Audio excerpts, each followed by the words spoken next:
Appeals Court in a 2-1 decision on Monday rejected a bid from President Trump's administration to allow the president to fire Lisa Cook from the Federal Reserve Board of Governors, leaving intact a lower court order that reinstated her to the post. Trump is puzzled why a black woman would fight to keep working when Trump has spent years fighting to not do his job. Democratic lawmakers are questioning whether a Boar's Head deli meat plant at the center of last year's deadly listeria outbreak will be fit to reopen. The plant was closed after listeria-tainted liverwurst killed 10 people, sickened dozens, and forced a recall of more than 7 million pounds of deli products. RFK Jr. wants to reclassify listeria-tainted foods as listeria-enriched.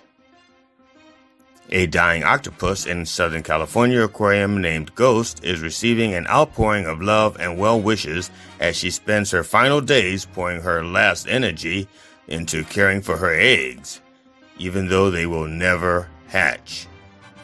After seeing how attentive Ghost is to her eggs, Trump's children wishes Trump was more like Ghost, adding, "Exactly how long before she dies?" This has been the Dr. Reverend Jelly Roll with headlines and punchlines for September 16th, 2025. Join me live at the Church of Last Resort Sunday mornings at 9 a.m. Eastern Daylight Time on MindDog TV.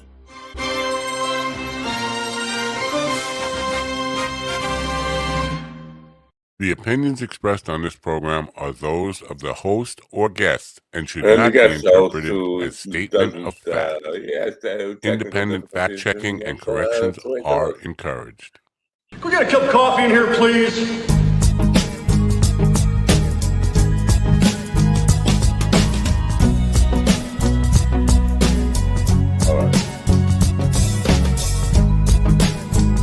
All right, you can go back now.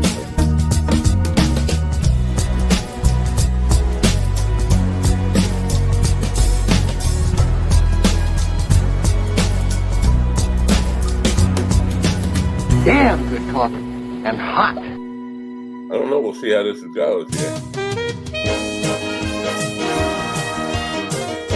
That's the wrong one, isn't it?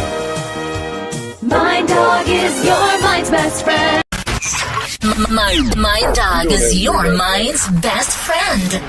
It's a new day. Wake up, America. You've got a dog that needs walking. That's right, sunshine. Just put on a big pot of strong coffee and get ready to type your little hate mail with your opinions about kumbaya and flat earth insanity. Stand-up comedy? You want stand-up comedy? Well, we've got sit-down comedy. It's time for Coffee with the Dog. You make me laugh.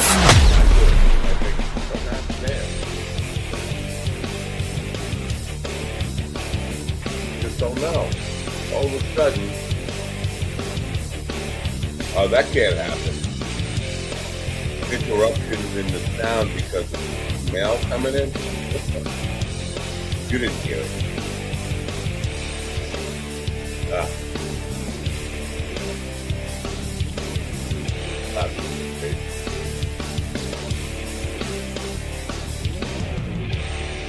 Oh, good morning. Stop. Wake up, Maggie. I think I got something to say to you. Good morning, folks. It is... Wake up. The bums. Everything's out of control. This is us. Welcome to the out of control, technologically inept Coffee with the Dog. It is... I feel like it's a Tuesday. You hear that? Jordan Peterson also thinks it's a Tuesday. September 16th, late September. Getting chickens calling me. You hear those chickens? Holy shit, they're loud. Chickens want food. We have more chickens, by the way. I don't know where or how. Can you hear them? Oh my God, they're loud. Let me turn this guy down too. Yeah, so I don't know. The conspiracy theories are everywhere. I don't know if you're keeping track of this stuff, and I'm wondering if you're as exhausted as I am with America right now, because, and maybe you don't hear about it, but oh my God, the conspiracy theories, I think, are enough to turn Joe Rogan off to conspiracy theories. That's how deep in we are with the thing that happened last week. And I'm thinking, it's a Reichstag. It is an excuse. If I had to go down the conspiracy rabbit hole, and I'm already down there, so I might as well throw me a rope. Reichstag.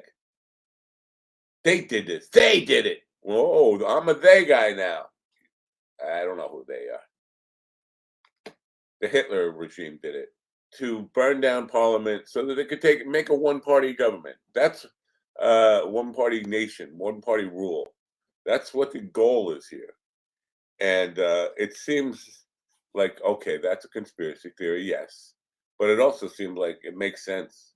They are talking about dismantling all opposition. They are jailing people who have anything that, if you actually present the words that the man, I'm being careful not. Why am I being careful not to say his name?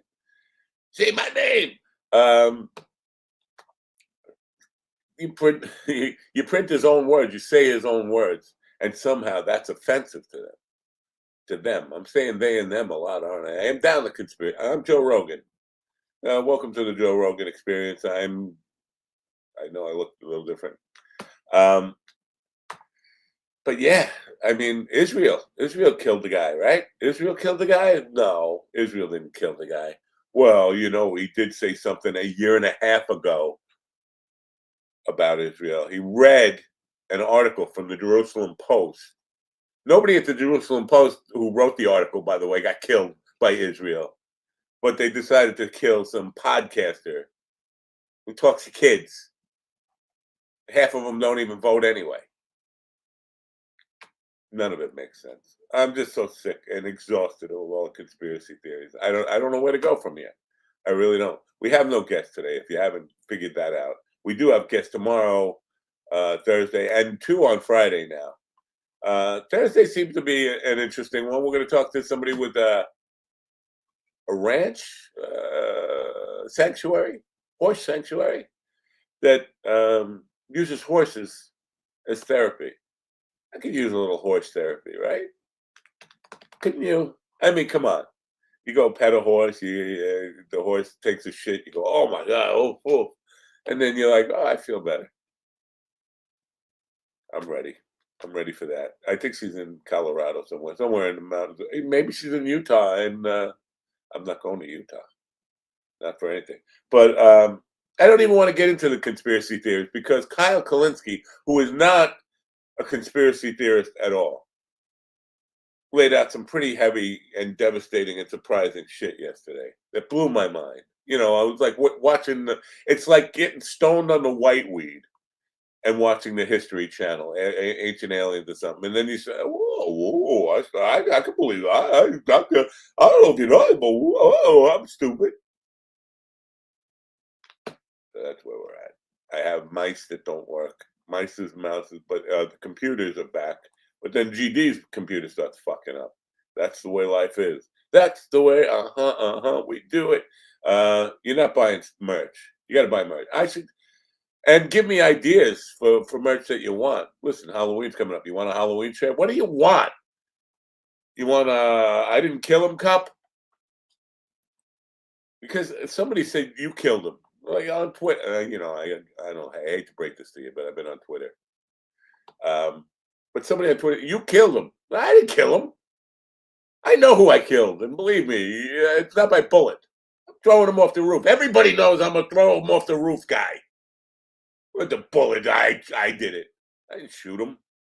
Anyway, so buy stuff is all I'm saying. Just buy stuff and make me happy. Keep the show on the air because the show's going off the air unless you stop buying stuff. I know you don't. You'd say, "Oh, good. Is that all it takes?" Yes, that's all it takes. Just don't buy stuff, and we'll go away. So. With humble East Coast beginnings in 2015, Daily High Club is the premier destination for glass water pipes, vaporizers, and consumption accessories. If you're looking to elevate your smoking game to the next level, you're in the right place. With over 1 million top-quality smoking products sold, And with a growing base of over 10,000 monthly subscribers worldwide, we deliver the ultimate smoking experience. But Daily High Club is not just a retailer, we're lovers of the smoking scene ourselves, working with giants like Tommy Chong, Snoop Dogg, Chanel West Coast, and more. Ready to join the Daily High Club? Let our experts curate your collection with our awesome El Primo monthly subscription box, or grab one of our fun and unique pieces from our smoke shop. Click the link in the description below this video to get this party started now. Ladies and gentlemen, in the room with me now are a man who is the man the man whose computer got my computer's disease just at the last minute. The fabulous and sexy DD Fenderson. Good morning, DD. Good morning, America. MindDogTV.com. Who's multitasking and his computer got fucked up in the middle of trying to write a script for this morning? This guy. But don't worry, I have nothing to say anyway. That's what I figured. You didn't miss shit. I was going to do a little something. I went to Ron's open mic last night at the Mr. Tongue at Mr. Tongue, his open mic at HMAC in Harrisburg, Pennsylvania. And what's that? No, my phone I was turning my phone off. It started ringing loud. Okay. Comedians. My God, comedians. Okay, you're bad enough as it is. First of all, don't put comedian after your name if you're not going to act like a comedian. First thing. Second thing, shut the fuck up when other people are on the stage. Can I just come back to rule one? Yeah. Can I put comedian before my name? Comedian Matt Napo? No. In the middle? Can I put it in the middle? Matt, comedian Napo? No. If you're going to, you're Matt, doing comedy. When you're about to do comedy, they introduce you. You walk up on stage and you say, "Hi, I am comedian so and so." Okay, you're on the fucking stage. They're not going to bring up the janitor. They're not. I was just thinking of the janitor. I'm janitor Joe Smith. Right. They're not going to bring up the police officer. They're bringing up. But who's supposed to be a comedian. Officer Joe. Yeah, but they have to identify themselves by law. If they don't identify themselves and they start doing police stuff and you resist, it's like, hey, they didn't say they were a cop. What was Joe's last name? I'm thinking of Joe Plumber. Joe the Plumber. No, there was a old show with Officer Joe. I think it might have been the Stooges. I don't know. I'm all confused, but I'm sorry. Oh, so that guy used officer, but yeah, and you're right. They don't anymore. They don't. Just here on Long Island, there were cops who were insisting on IDing a guy. The guy turned out to be a defense lawyer. They picked on him. Show me your ID. I'm just sitting in a car. I don't have to show you my ID. And then he had a video camera on and the whole thing. And the cops were just, it was just beautiful to watch a defense lawyer play illegal alien somehow or whatever. Yeah. So I'm so fucking comedians who have no fucking courtesy, but they want courtesy. Fuck you, okay? Oh, something happened. Yeah. Something well, happened. Here's the deal. Okay, and it's the same group. It's the same fucking group. Last night there was not a big crowd at the open mic. There was like maybe 11 audience people, but myself and Ron, and then 3 other comedians, okay? Those 3 comedians were sitting at the same table, but their table was right behind my table, and I put my camcorder up. I put my camera up so I could record my sets, all right? And not so I could hear their fucking conversation, okay? But the room is such that the sound just echoes.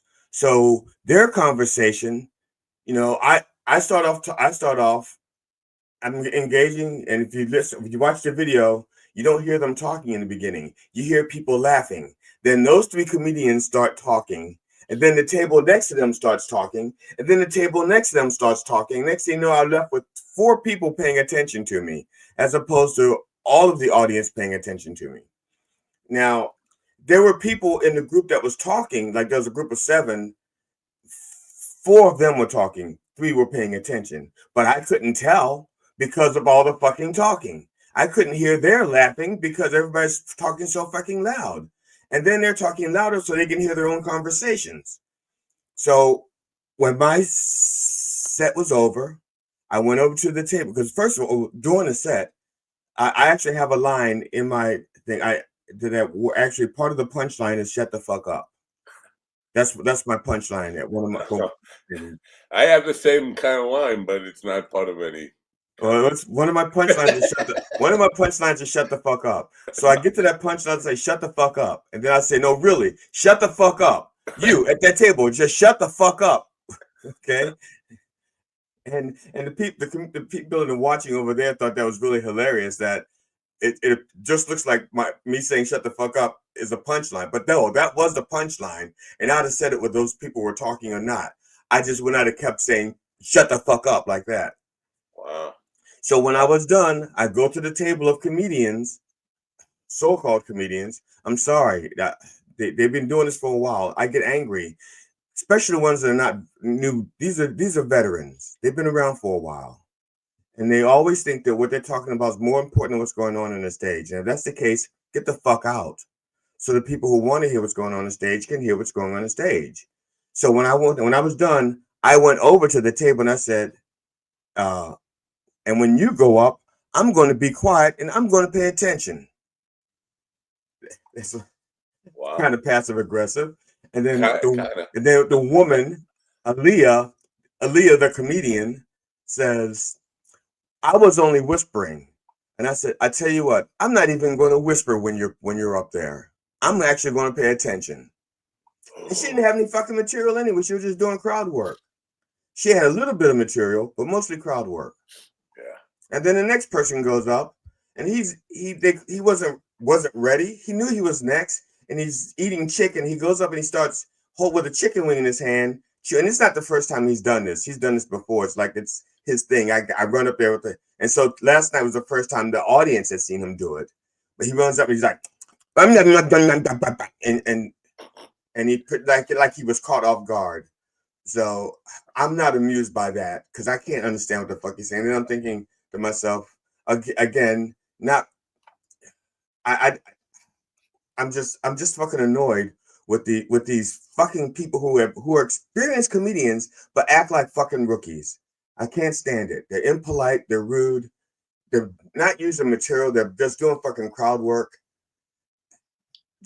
You know what's. And they're doing crowd work with a small crowd, okay? If one person walks up and says, what do you do for a living? And the next comedian goes up and says, what do you do for a living? Guess what? They haven't changed jobs since the last comedian. If you're paying attention, you don't need to ask that person the same fucking question. That first comedian says, are you two together? You don't have to come up and say, are you two together? Because guess what? If you're paying a fucking attention, you know they're together. Oh. Don't be such dicks. God damn, man. I fucking hate you comedians, okay? Especially you new ones that act like your shit don't stink. Guess what? Your shit stinks, and so does your material. Wow, your shit stinks. I want you fall into that. First of all, I just want to say that I wish you would go to an open mic night every night of the week because this is good. I just sit back and just let you vent, and it's a beautiful. No, this is why I don't go to an open mic every week. I know that's why you don't, but I wish you would for the sake of me just not having to say anything for the first 10, 15 minutes or so. I love it. It seems like you get worked up over it. First of all, I didn't mean to get worked up. It's just that I haven't processed it. And so I usually get a chance to process things before I talk about them, because if I don't process it, you're going to hear it the way I hear it in my head. Right. So do they not have a lounge where these people could go out and just talk? Like, I don't give a fuck if they have a lounge or not. Okay, they have an outside. They have an outside. That works. That's what I'm saying. Just get the fuck out. Yeah. Comedy is for people who want to hear jokes, not your fucking conversation. And especially when you're an experienced comedian. Yeah. You know, and then the worst part, here's the worst part, because now it seems really personal. When they went up, they were quiet for each other. Okay, which means they didn't give a shit about me. I'm trying not to make it personal, but it just so happened. It also could be the fact that they couldn't talk unless they were in groups of three. Like the God of comedy says, when three or so are gathered in my name, you may have conversation. And so if there's only two, they can't talk. Sunshine wants to know how old these people are. They're young comedians. So I'm going to stay like 30s, between 30 and 40. I love thinking, you know what, when I was 30, between 30 and 40, I thought I was old, but that's fair. But from this perspective, sure, that's young. But not only that, here's the other thing. For bad behavior, being young. Yeah, right. And especially when they expect people to listen to them. Right. Okay. I just can't. Man, that's why I hate fucking open mics. I hate going to open mics. I mean, I feel your pain, I feel your anger, I feel your angst, but no, I don't. I'm lying. I don't hate to be a shit stirrer. I love stirring shit. I would go.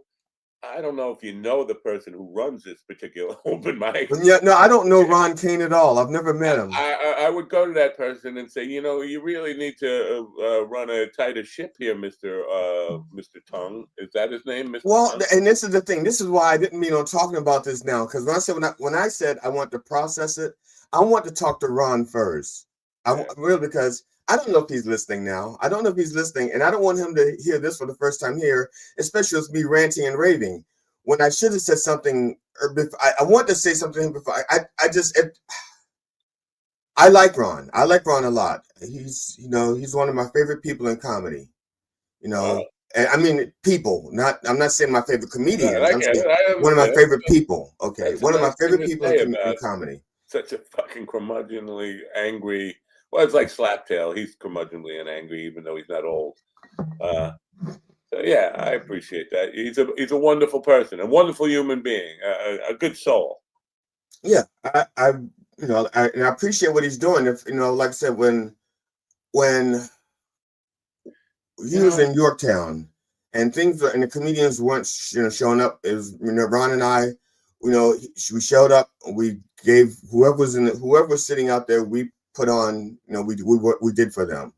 In the past few weeks, Ron's been by himself doing that up there because there's a bunch of politics in the Harrisburg area, and if I'm misspeaking about some of this, correct me, Ron, in a text or come on at some point and correct me. My ego's not so fragile that I can't be corrected. But basically, there's a bunch of politics going on in Harrisburg. And I would like to correct you that your ego is just way too big to be corrected. Go ahead.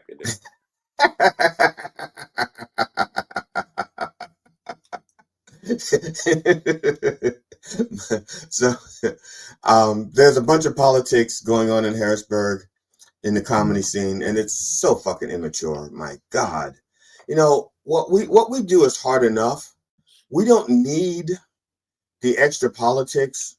When our job is to help make light of things and help people feel better, the last thing we need is all the fucking politics, because politics itself is hard enough. Politics in itself is making comedy hard enough. Because if you want to joke about politics, one thing, either the audience is going to be so fucking polarized that it's not going to go well, or the shit you want to talk about is not as crazy as the shit that's actually going on. There used to be a time when you could exaggerate and make fun of politics, but now that's the crazy shit. While jobs are, it's hard enough. Not for me. I'm good enough that I can make material out of ham sandwiches if I want to. That's fine. Yeah. I don't care. But I'm talking about the fucking courtesy and the immaturity of these fucking people who are supposed to be comedians, supposed to be experienced. Not supposed to, but they are experienced. They're just not wise. They did not get any wisdom with their fucking experience. Well, I'm sorry. I mean, I would love to just continue to listen to your rant about that. I'm serious about this.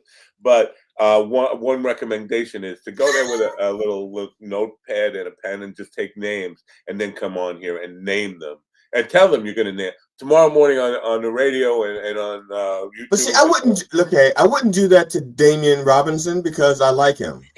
I wouldn't do that to Aaliyah because I don't know her last name. I think it's comedian. And I wouldn't do that to Eddie because I think his last name is Chicken Wing. I don't know what the fuck their names are. Chicken Wings. Because so he's Italian. It was not the first time he's run up on stage holding a chicken wing, chewing on it with his mouth full of food. And for some reason people forget that he's done it before. Other comedians, like I said, forget that he's done it before. I don't forget these things, okay? I know your fucking routine as well as you do. I just don't know my own routine that well, but I know yours. Yeah. He's like the Jedi of anger, Slaptail. He's Luke, I am your comedian or something, whatever he is.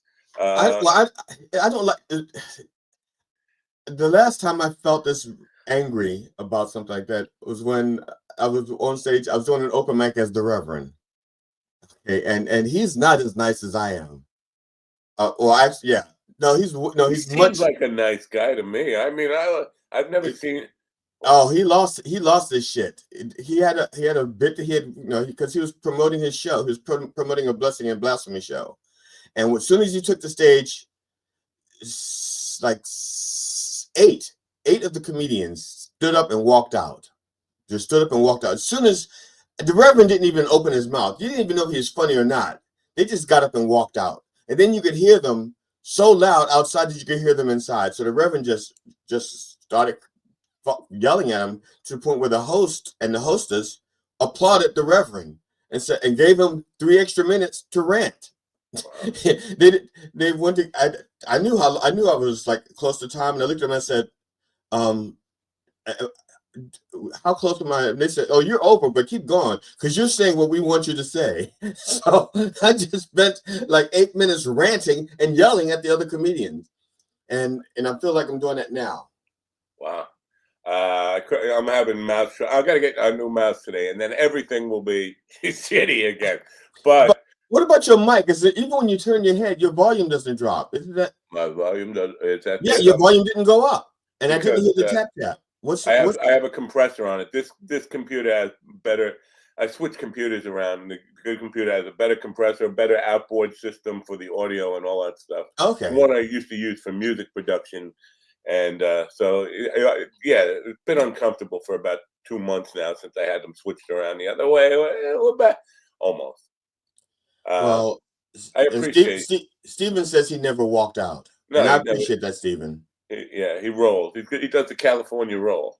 Yeah, that's the way he rolls. Steven says, I don't walk out because that's the way I roll.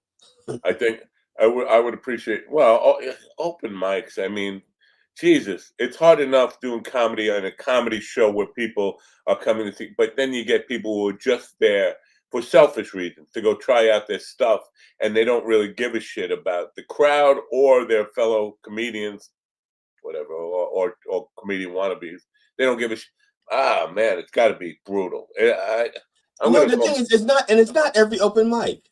I think now in this current climate of Reichstag that we're dealing with, I think every open mic is going to be hell right now. I don't know. Well, I went to one on Tuesday the 9th.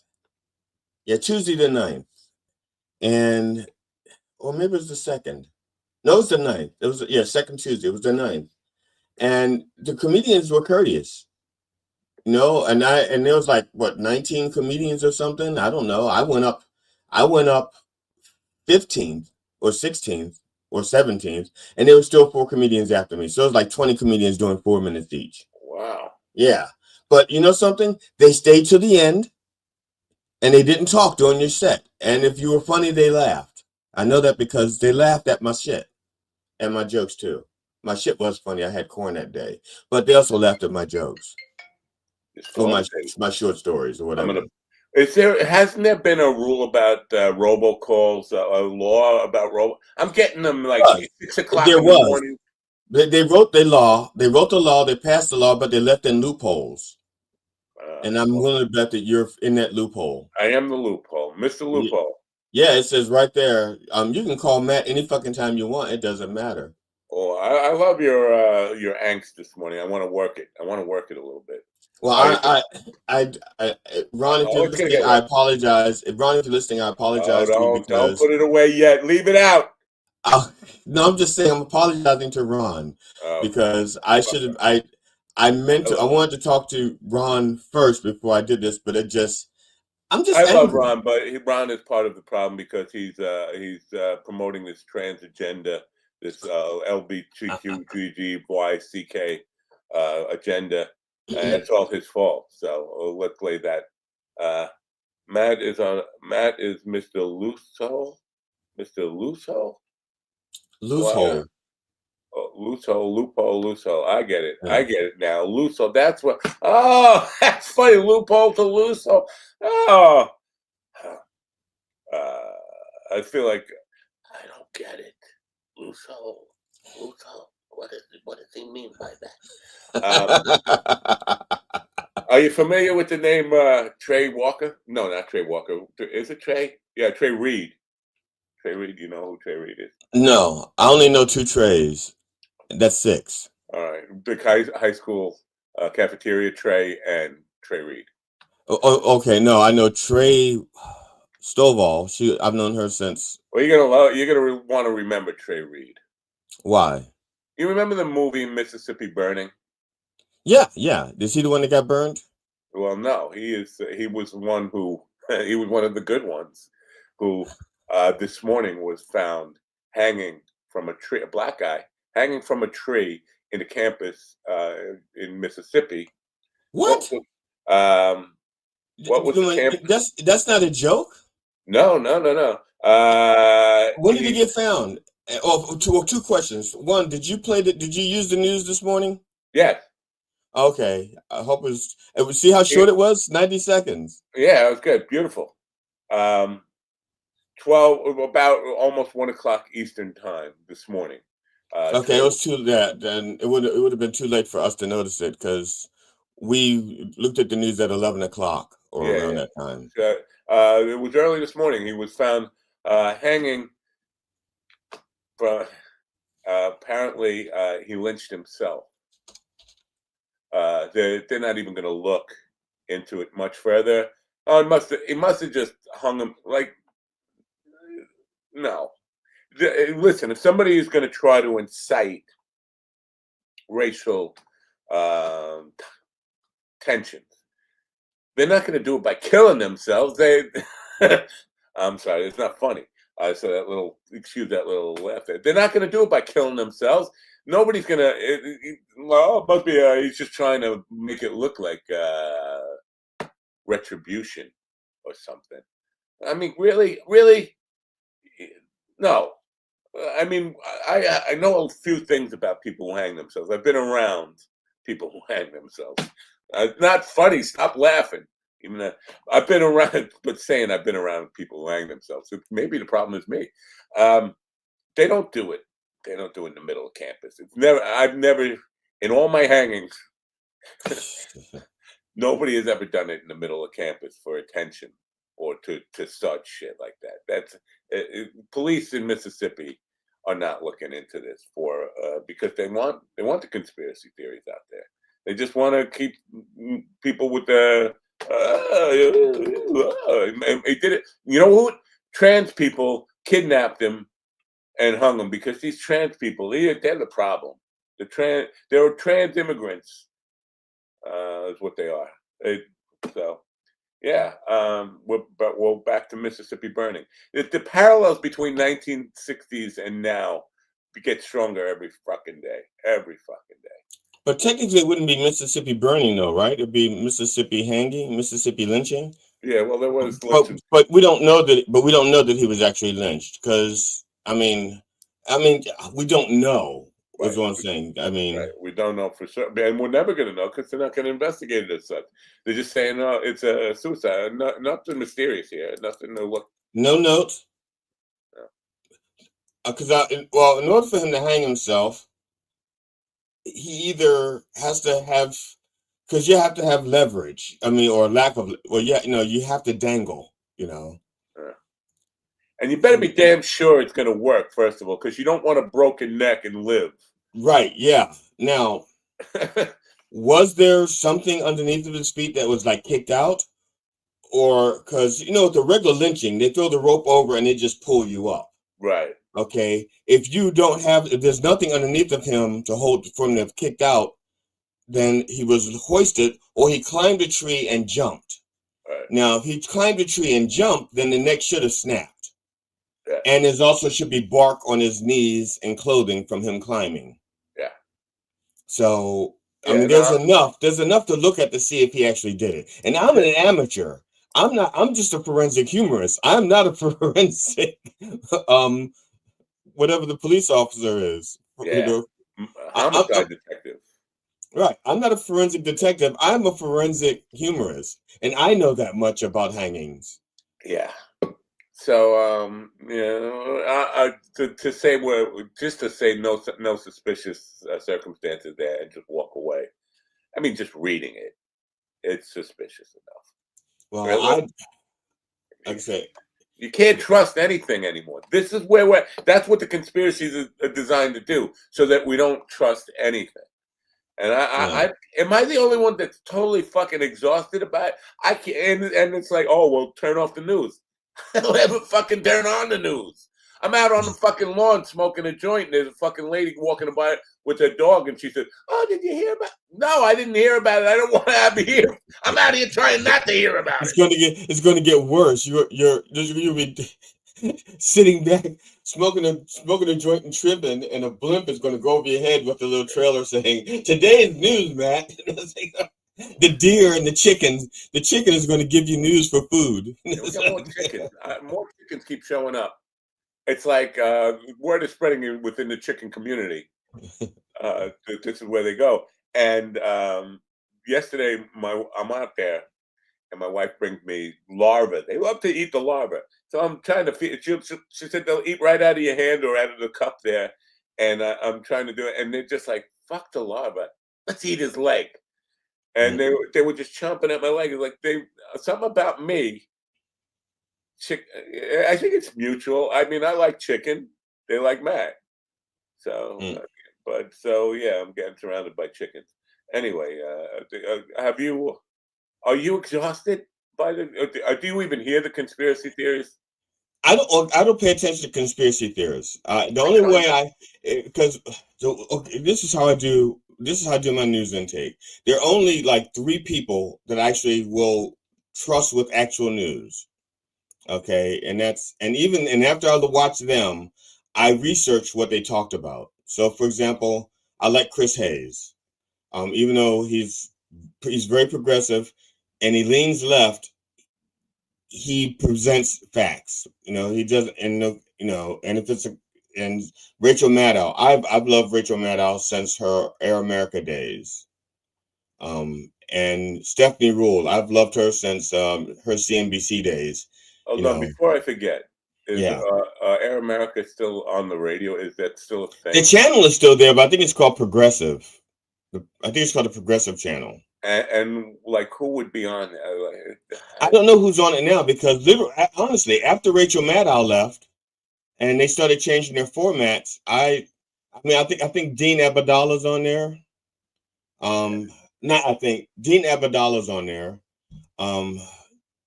Rhonda Handsome is on there, but she's on there with I can't remember the guy's name. Damn it! But the show's called Tell Me Anything, I think, or Tell Me. I think the show's called Tell Me Anything, and I know his name. And damn it! That's fine. You don't have to. Yeah, I like him. I actually like the guy. He's very good, but I can't remember his name. But I remember Rhonda Handsome's on his show. Wow, maybe we should get Rhonda back on the program. I don't know, but I didn't know she was that politically inclined. Yeah, she does. Matter of fact, Rhonda just released, along with an artist, the Polytunics.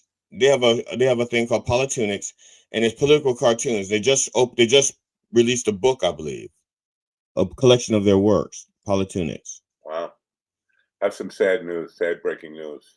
What's that? Robert Redford, who is one of my favorite all-time Hollywood. icons, has passed at 89. Wow. Yeah, the Sundance Kid, the Sunset Kid is now. Sundance is now Sunset. Don't steal the Reverend's material before he gets a chance to use it. Damn it! I'm sorry. That's what I'm typing right now. I'm typing little notes for the Reverend for Sunday. All right, I won't say another word about it, but he was one of my favorites. The Sting is an underrated movie. If you haven't seen The Sting, watch The Sting. Young people out there probably haven't seen it. I've seen it 100 times. I still may watch it again tonight. What about the Sixers? Well, one of the things. Now, this is the thing that endeared me to Robert Redford. In the movies, was Sundance Kid? I can't remember what's the rest of it called? Butch Cassidy and the Sundance Kid. Butch Cassidy and the Sundance Kid. In that movie, there's a scene where they're on a cliff trying to decide whether or not they want to jump or fight. And Robert Redford's like, I want to fight, I want to fight, I want to fight. And was it Paul Newman's were like, no, we should jump and live another day. And then Robert Redford does this. He goes, I can't swim, okay? And then he does this with his head. Yeah. And when he does that, I was like, that's a nice little touch. That just that little touch. I can't swim, okay? Then bad writing on the part of Judge, whoever the fuck, Judge, I can't think. But it's bad writing. The Sundance Kid was from New Jersey, from Atlantic City, New Jersey. He could swim. You had to if you were, but it's funny. It's a funny line. It's worth it for the movie, but it's not. It's not a bias. But just the way he delivered that line, that little tilt of his head. And I'm sorry. I just want to say one last thing about last night and the thing. When I left there, the culprits were on the deck, because they have like a porch just outside the venue. Culprits. And they were sitting talking, and I walked out, and I was walking in my car, and they said, "See you later, GD," and I said, "I'm coming back. I'm just putting my food in the car." And I put my food in the car, but I went back because I wanted to yell at them. And then I realized I was so angry that nobody would have heard a fucking thing I said. I was just tune in the morning. At that point, I would have been just venting and just screaming and yelling because I was just angry. And then I get angrier if I haven't had a chance to come up with nicer words for what I want to say. Like I said, I need to decompress. I need to get the emotion out so that I can explain to them why what they did was just so fucking rude. Instead of me just yelling, "You're fucking rude." And so I went back, and they're sitting there, and I look at Ron, and I can see Ron is tired. Ron is, I see he's exhausted. And part of that is like his mom is in the process of dying. She's slowly starving to death. And, and that's, it was heavy on me, and I didn't even care about my mom dying. I had accepted my mom dying at 1968. I was just waiting for it to, she had been dying since 1968. She told us, "You kids are killing me. You kids are killing me." So it's like, okay, when? Right, exactly. My mom took 25 years from the time she found out she was dying of cancer to actually die. And so I had this conversation the other night at dinner, basically with my wife, that I won't be here much longer. She's like, "Well, what do you mean?" I said, "Well, based on my mother and my brother, I'll probably die somewhere around 22nd century, somewhere around there. But I'm dying slow. My family died slow. We want to make it as excruciating on the family and friends as possible, so we hang around." You are the Joe Bugner of death. You're going to go the distance. I take a long time to lose. Take a long time to lose. I'm looking up Sixers. What about the Sixers, Sunshine? Did you hear about the Sixers? Only from you, but they're a basketball team. Right? Is that who we're talking about? The Sixers? I think they're going to the Super Bowl.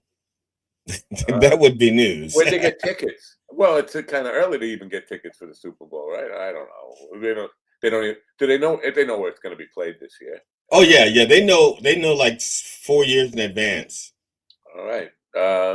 So no, I did not hear about the Sixers. Please inform me. I know it's a lot to type, Sunshine, if you would ever like to come on the program and tell us, or point us in the right direction so that we at least can narrow it down. I see the schedule. When I put in the Sixers, I find out when they're playing the Knicks. I don't care about the fucking Knicks anymore. I haven't cared about the Knicks since OJ was in the Bronco. That was the last time I cared about the Knicks. And when I typed in Sixers, they gave me a porn site with guys that were 6 inches and more. Wow. So I was like, okay, yeah. Am I on that list? They're not 6 inches wide. Oh, well, that's the other. Yeah, that's you have to choose girth or length. And I just chose length because I like looking at myself. Wow.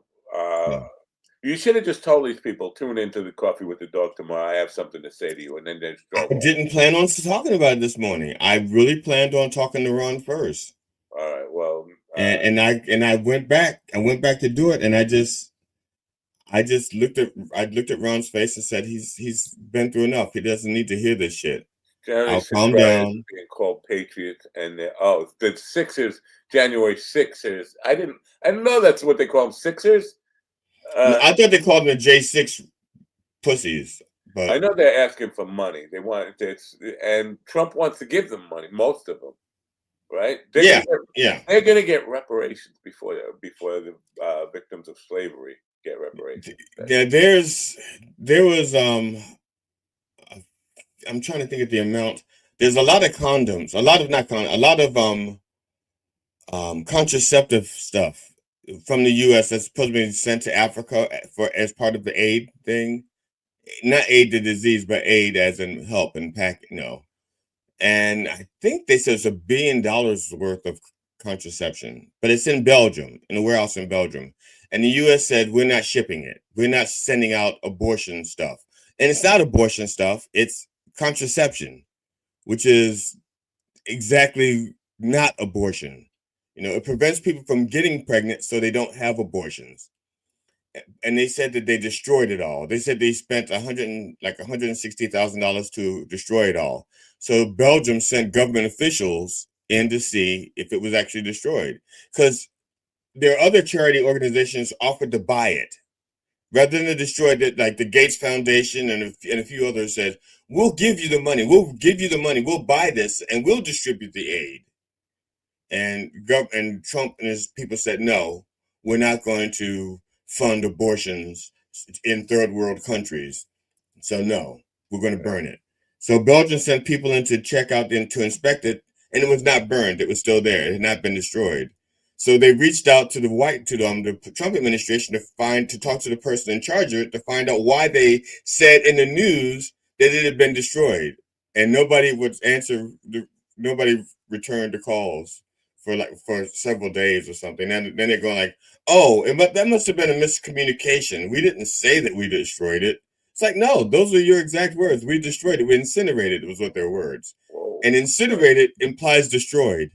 Yeah. I don't know. I don't know what you think of the word incinerate, but I think, I used to go to the incinerator to destroy top secret documents that were not delivered, and the plates that were used to print them. That was a weekly trip I had to make to, when I was working for the government and in that capacity, go to an incinerator where a guy who looked like fucking Satan ran this incinerator, and he was sitting there reading the Bible and giggling while I was throwing shit. You know what could have been worse? If it was a Nazi sitting next to the incinerator and you're bringing documents and he's going, what, no Jews? Yeah. Yeah. So, wow. And big stuff. Yeah, now the January 6th people have been called patriots since January 6th of 2021. The people on the right have always thought of them as patriots. Like, I'm gonna do a self promotion thing real quick. Go to my YouTube channel and go under my song parodies, and there's a parody of "We Are the World." But it's not "We Are the World," but it's about the January 6th people. It's very funny. I did a good job on it. I did a good job on the parody. Ladies and gentlemen, right now it's time for a segment we like to call This is a new segment, by the way. We like to call "Long Live the Queen." Long live the Queen. It's a segment. You knew she was in the chat room when you said that? No, I didn't know. He just popped in the chat room. Wow, just in time. I want to, because I got Dan Pasternak to say some complimentary things about Queen Elizabeth, and I'm thinking I would like to put together a reel every guest we get, whether they know her or not, to say nice things about her, and then have this long, like 15-minute reel of people saying nice things about Queen Elizabeth.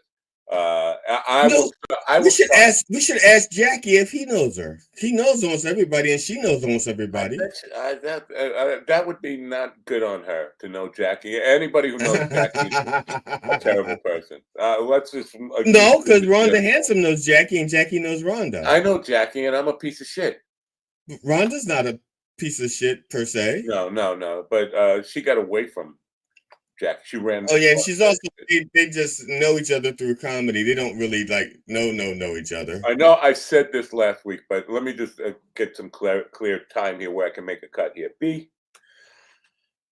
Elizabeth has taken it upon herself to do things for me that people who know me my whole life, who call themselves my friend and tell me they love me all the time, wouldn't do if I begged them to do.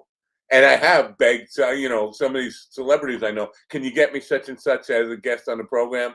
And they totally, all of a sudden they go deaf. I have my hearing aid. It's not, whatever. They won't do that for me. She took it upon us. You know what? I'd like to help you out without me ever asking.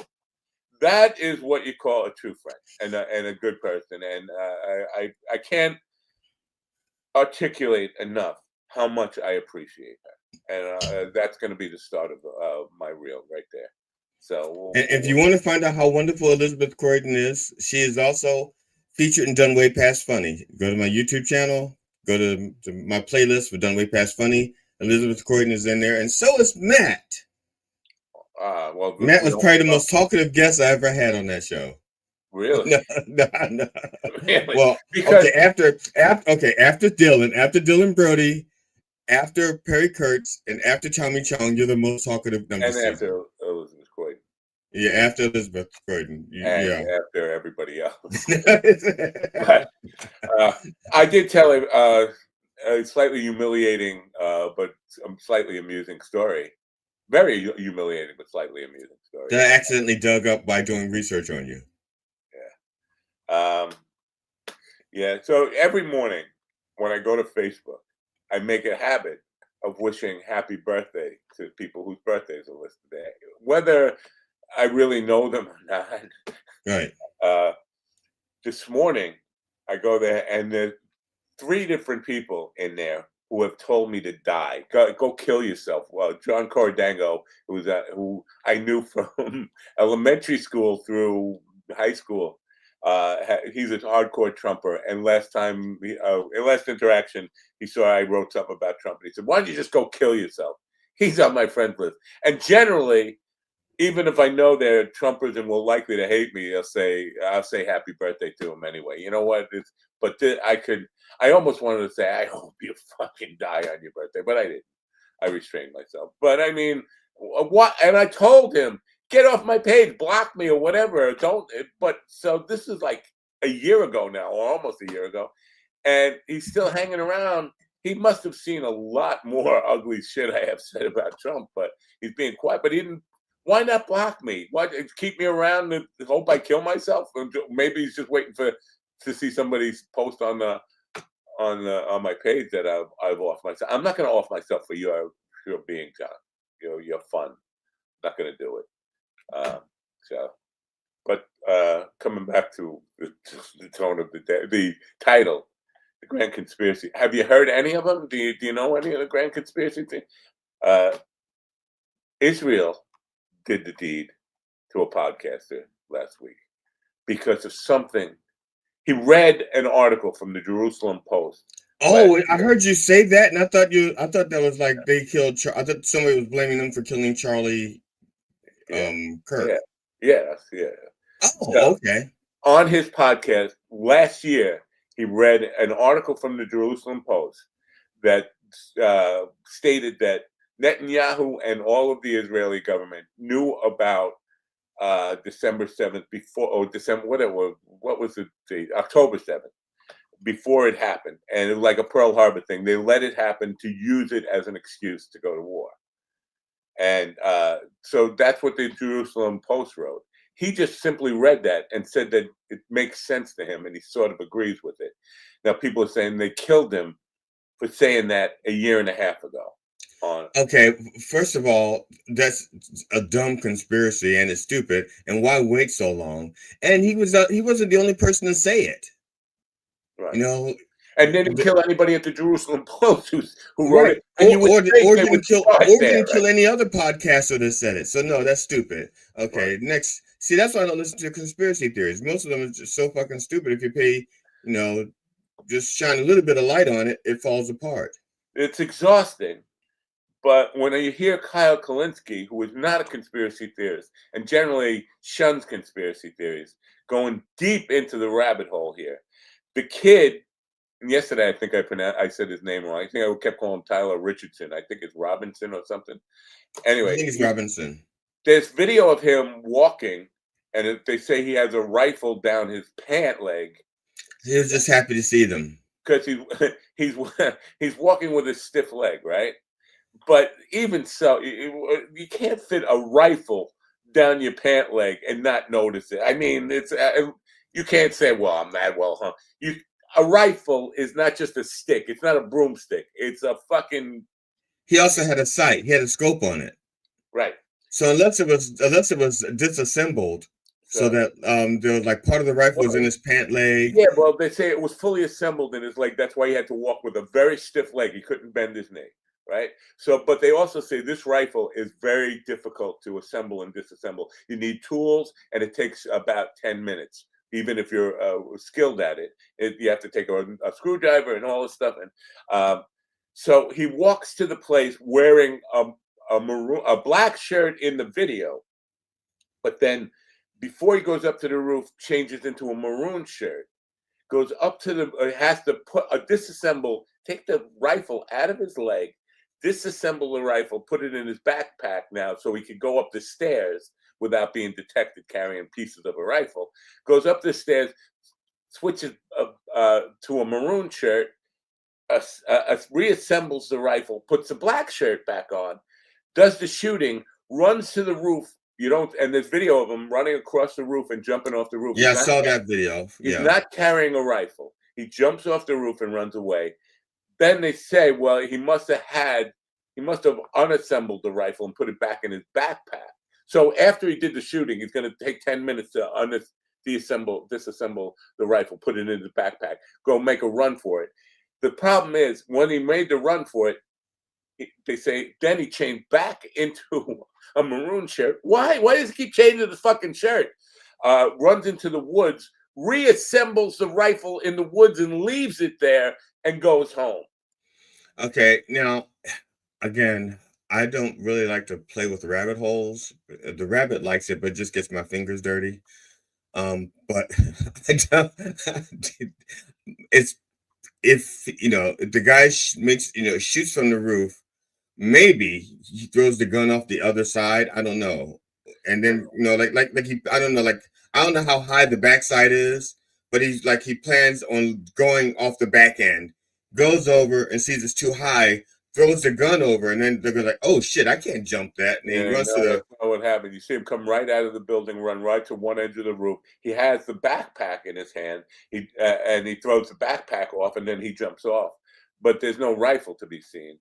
And it's just but why would he reassemble it in the woods for the FBI to see it? To find it assembled again. None of it makes any sense. If you're going to leave those shell casings with memes on them. Why would you just leave the whole rifle?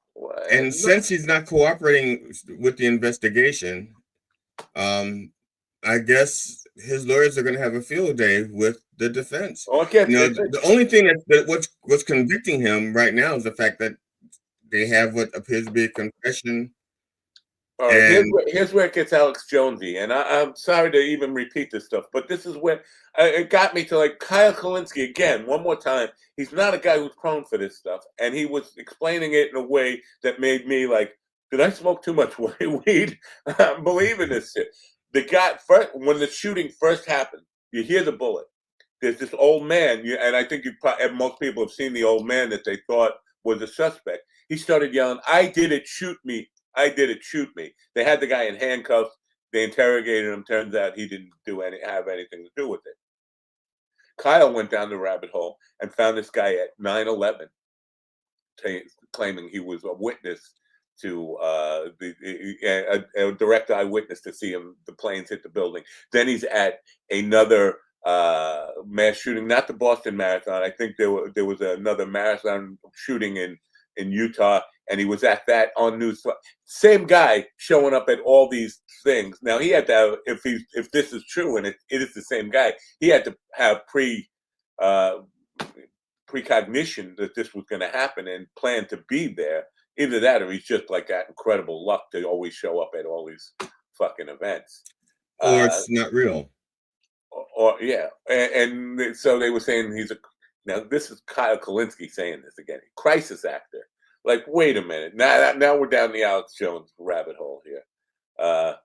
Sunshine says that there's like 20 of them. What are people that have happily commented on his death are they going to get in trouble? There are people who get fired and people are getting jailed for criticizing the podcaster. Well, I know the Reverend did a TikTok short, basically from his thing on Sunday, and nobody gave a shit what the Reverend said. I think it got like a total of 8 views. I give a shit about what the Reverend says. I mean, it got like 8 views and no comments. I get a fuck yeah, and I play like ooh or something. It's a mouse problem. I'm blaming it on the mouse. And the mouse is fired. We're going to replace the mouse. The mice. I got several mice. I got more mice. I need cats to chase the mice away. Do you need a horse? Don't we want to go to the horse sanctuary and just sit with the horses and get healed? Don't you? I love animals. I love horses too. I love the horses. I love the animals. I said those exact words to my wife yesterday because she was saying that, my stepdaughter moved out a couple of weeks ago again. And one of the things she was complaining about were the animals. I was like, I don't get that.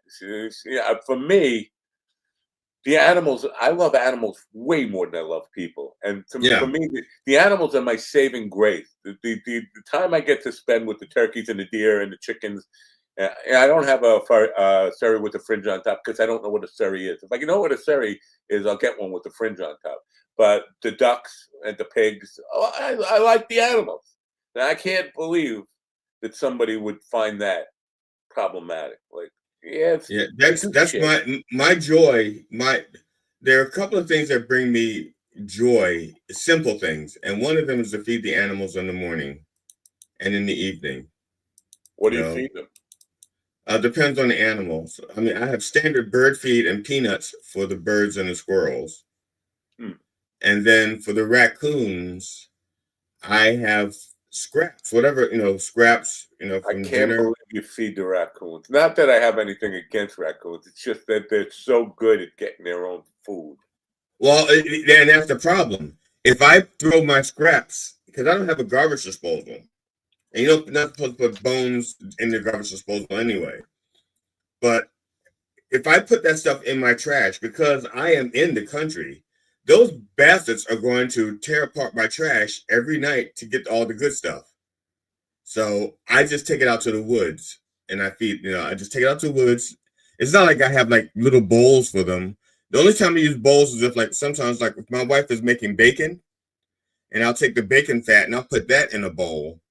Or something that doesn't seep into the ground. So they can have the bowl, and then I'll bring the bowl back in because they've learned now. Because they used to take the bowls with them. Yeah, I know. But they've learned now not to do that. So they leave the bowls for me. And they know that if they leave the bowl, I'll refill the bowl. And you know what I want to do? I want to hook up a chess match between a raccoon and a dolphin.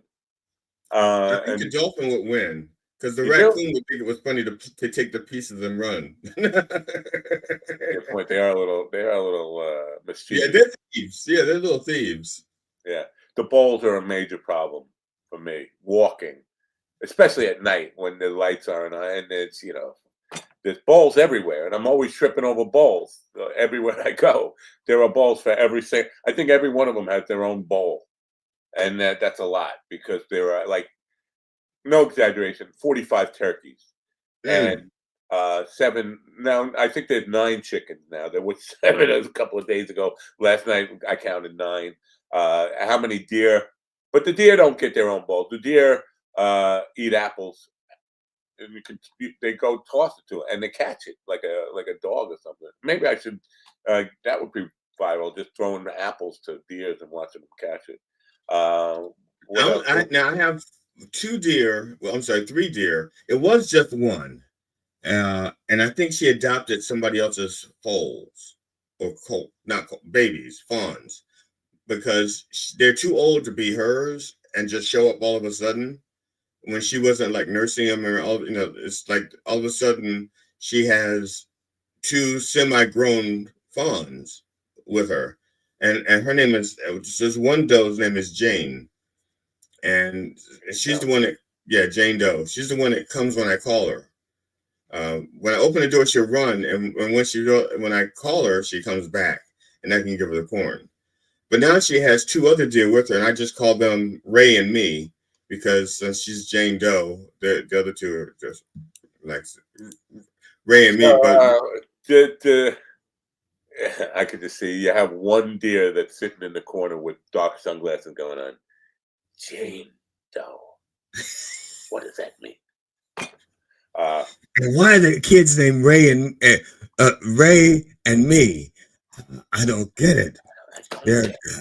Are they Ray Doe and me Doe? I don't know. What? I would call one Play Doh. Because I'm old and kids. The kids still have? Is Play-Doh a toy, a thing? Play-Doh is still out there.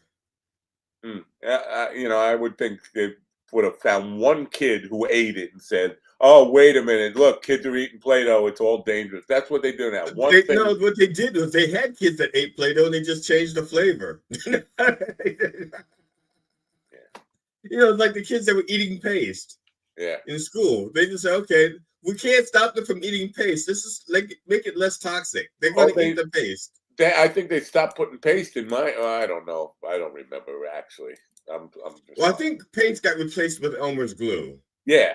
Yes. That's what happened. And so it's not that the kids stopped eating paste. It's just that Elmer's glue was easier to work with because paste. It tastes like. It smelled like shit. So I'm just assuming it tasted like shit. Elmer's glue. I've never tasted glue. If Elmer wants to be a sponsor, I will say they smell like roses. If they want to sponsor us in any way. So that's where we're at with but there are many other conspiracy theories, and I try to rationalize this with people. Again, shockingly enough, I'm on Twitter, and I'm just trying to get into actual polite civil conversations with people about these. Where it doesn't make sense, because the guy, the podcaster who got shot. Why am I reluctant to say his name? He was pro-Israel, almost straight down the line. The only thing he was against was bombing Iran in response to October 7th. Even though he was saying that October 7th was a Pearl Harbor thing that they knew happened and let happen to have an excuse to go to war. He was okay with that. He was just saying that he believed that was true. But what he was not okay with, what he was saying was he did not think we're ready for a war with Iran. And that's what supposedly got him killed. I was like, why wait so long? And let's be clear here. He had no influence, because if he went to Trump and said, don't, put the kibosh on bombing Iran, it didn't work. It wouldn't have mattered because Trump had no influence. So right. He had no influence on Trump. Trump had no influence on Netanyahu. Now, I think And I'm trying to think now. I think what's his name? Ron Dami, the one who could be the next mayor of New York. Yeah. I believe he said that if Netanyahu comes to New York, to the UN, he's going to have him arrested.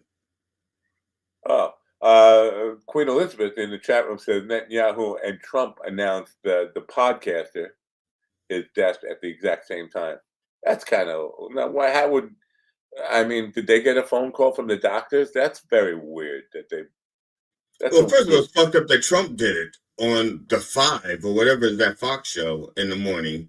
But then Netanyahu would have to do it, at 3 in the afternoon?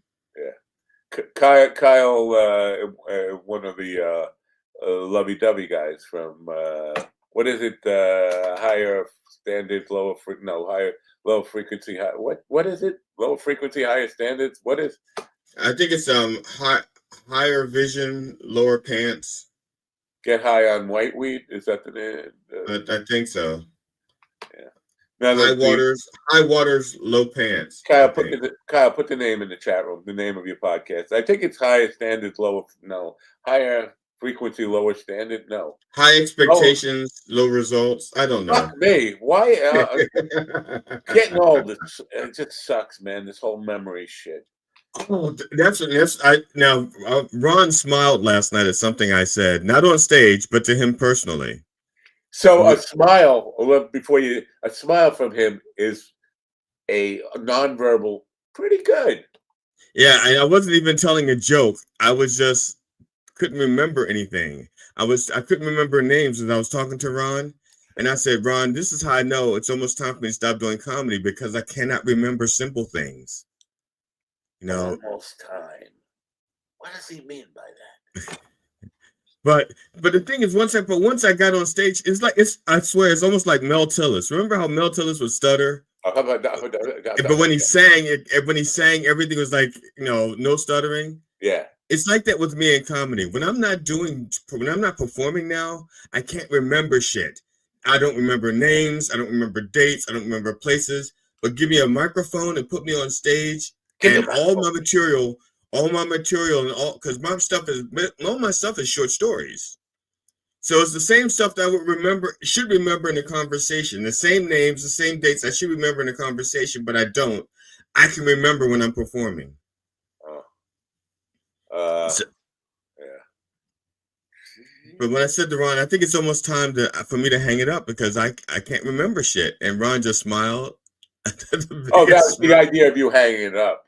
Yeah, he just smiled the biggest smile, like, and I thought to myself, "Damn, Ron can't wait till I stop. Ron can't wait." Ron found religion last night, is what we're getting to. There is a God. Boy, what's it mean he's not going to perform anymore? Was Mel Tillis an asshole? I say that because if he was faking that stutter. Because some of that stuttering. No, I don't think he was an asshole. There are a lot of people who I appreciate that they can sing very well even though they stutter. But his stutters seem to be so conveniently timed and perfectly articulated in a stutter for his comedy act that it seemed almost unnatural. And that's where the suspicion was because like Randy Bachman, but baby, you just ain't seen nothing yet. Or my generation. Yeah. So I'm not sure that Mel wasn't fake. It's possible that he had a degree of stuttering, but exaggerated it for the comedy. But it definitely seemed like it was well written, well timed, well placed stuttering to the point of conscious. Or it's possible that he used to have a real stutter, like Joe Biden had a stutter growing up, and every so often you can actually see him struggling not to stutter. Yeah. And it may have been that Tillis started to lean. Let's say got to the point where he was like Joe Biden, where he wasn't stuttering, but he could lean into it for comedic purposes. Yeah. I don't know. A little update on this Trey Reed thing. He wasn't found till 7:05 a.m. in Mississippi. Yeah, that's what it said. That's what the thing said. He hung himself at 12:35. They found him at 7:05 a.m. I wonder how they know he hung himself at 12:35. They're probably estimating either he had a watch that broke, or they're going by the body temperature. Yeah. They're going by the amount of heat loss, because that's something that they can measure, especially given the temperature, if they know what the outside conditions are. But to answer your question, Sunshine, I will not answer your question. I'm not losing patients. I am giving them to other doctors. What about cameras? Oh, cameras on the campus. Yeah, that's possible. Now, if they have cameras on the campus, then there's no doubt on whether or not they would know if it was a suicide or not. Absolutely. And also, I hate to say this, but it's absolutely true. If there were cameras on the campus, they'd be on TikTok, right? We'd have video of it, of them hanging. This is how fucking sick we are as a people. Like, we can't. I remember the day when that dude took the gun out and shot himself on camera, and there was just outrage over that. Why the news station didn't, pull away or just cut the feed, whatever, because they had a 7-second delay. But now it's like we rush. We can't wait to get this content out there whenever there's a tragedy like that or something. Let's get it up. People can't wait to have a suicide or a murder snuff film. And I remember when snuff films were illegal. Now it's like, let's get out. That's good content, man. Let's get that out there. There was a series of films, I remember 3 of them. It was called Faces of Death. And it was just footage of people actually dying on film. People caught dying. People dying and their deaths were caught on film. I know, and I remember the most spectacular one was there was an acrobat who was doing a routine outside of a skyscraper. I think it was in New York. Yeah. To promote the flying ones and we changed the name to the falling Wallendas. I'm sorry. But no, it wasn't one of the Rolendas. Yeah. This was I think it was a Chinese troupe, and they were performing in New York, and they were doing a stunt outside the building as a promotion. And he's doing his act from the wire, and the wire breaks, and he keeps doing his routine the whole time he's falling. Wow. Yeah, it's like committed to the bit. Yeah, committed to the bit. It's not, because I'm sorry, I would have been like, fuck up there, somebody catch me, But he was like, he still was doing the routine, and the camera just followed him all the way down. I think at first they didn't realize it wasn't part of the bit. They're like, he's shit. I think I have mentioned that I have had experience watching people fall from heights. But it's pretty universal that people think they can sprout wings if they're falling far enough. Like they suck. It's not. Look, it's worth a shot. It's worth a shot.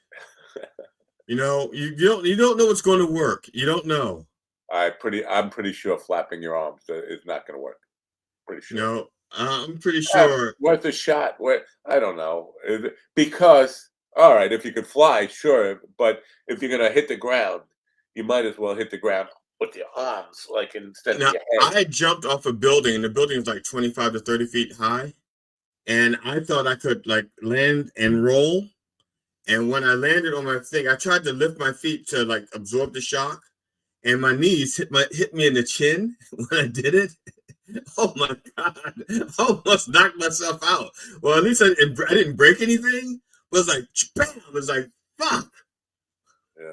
It's like, oh, he made it. It's like, I just about almost knocked myself senseless with my knees when he hit myself in the chin.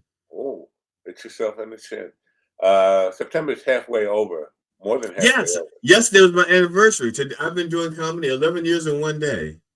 Now, where was this? When you started? Where was the first place you performed? You remember the date, but not the place? Well, give me a second. McCurdy's Comedy Theater in Venice, in Sarasota, Florida. Oh, so you haven't been? Have you been back there since? Yes and no. Well, I have not been back there since we left Florida.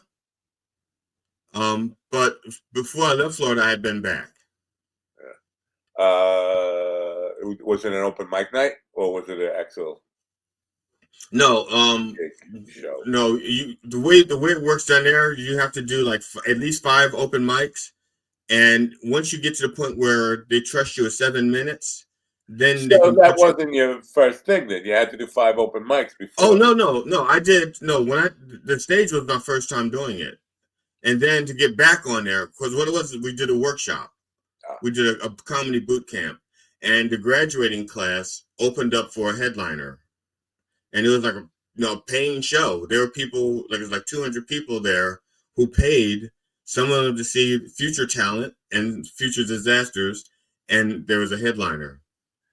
So my first musical performance that I actually got paid for, 7 years old, with the Long Island Banjo Society at American Legion Hall, and I would only playing tenor banjo for about 6 months, and I remember very clearly, like right in the middle of a song which I did not know. I'm reading chord charts and trying my best to keep up. The leader of the band goes, "And now a solo by our youngest banjo player," and he points to me, and I like just play it. So I played "Skip to My Lou." Skip to My Lou. That's the only thing I knew really off the top of my head that what I wasn't reading. And he was looking at me like, "What the fuck? That's not even the song. You're playing it." Like, nobody told me I was going to play a solo. I think I got paid $25, maybe $20 for that, and it was to me at 7 years old. You would have gotten 30 if you just played Hot Cross Buns instead of Skip to the Lou. Right. if you had played the right song. But to me, I thought like I had made the big time, $20, or I think $25, $20, whatever it was. To me, that was like at 7 years old. You're talking 1966, $20. Yeah, that's like a lot of money for a little kid. Yeah, I could. That's a full set of Matchbox cars. That's what that is. I was about to say you could buy Matchbox cars and have enough left over for candy and soda potato chips. Yeah. Now, actually, I'm pretty sure you might remember this. My wife does not remember this. Dave Attell, at the end of one of his specials, spent like 10 minutes playing recorder. Right. And Hot Cross Buns is the name of the special. Yes, Hot Cross, right. And he ends with, my wife says, "I don't remember him playing recorder." I said, "He did it for like 10 minutes at the end of the song." She goes, "I ended this." She says, "I don't remember." I said, I said, "It was really bad." She goes, I don't remember him doing that." Oh, I remember. And I'm thinking to myself, how could you not remember him doing it? It was so fucking awful. Right. It was awful. First of all, to me, it was disappointing, the special, because the special, or at least he said this in the special, that he only had 50 minutes worth of material, so he was doing 10 minutes of that just to give what Netflix or whoever their full hour contractually that they had. So he just threw that in there. But I went to see him live at Governor's, and he did that at the last 15 or 20 minutes of his show. And when I tell you, I was like, I love Dave Attell, but to me, and this was after 5 comics that were on the bill before him. Some of them went way long. Even the opener went way more than their 5 minutes, 10 minutes, whatever they were supposed to be. Everybody was doing long sets, and so by the time he came on, and it was the second show of the night, so it's 2:30 in the morning, and he's doing 15 minutes of Hot Cross Buns was recorded. And I'm like, I expect more from Dave Attell. Sorry, but yeah, if whenever I need to kill time at the end or beginning with, because sometimes, because I like to start on time. I don't like to play this. Tickets are 7. Tickets, the doors open. Show starts at 7, and people are there and they're still sitting, and they say, "Well, start at 7:30." It's like, no, there are people who showed up on time. So I won't start the show, but I'll go out and I'll do a Q&A. So at least the people that are there don't lose interest, unless the Q&A isn't interesting. And because usually most people don't know who I am. To be honest, I mean, they're there because a friend recommended them, or they're there with friends. I mean, but still, they don't know who I am. Instead, they're like, "Oh, I'm going to go see G.D. Fenderson. He's pretty funny." But they don't know anything else. So they'll ask me questions about comedy or about the news or anything. And so I'll get to, chat, with the Who audience. These people that are saying G.D. Fenderson is pretty funny.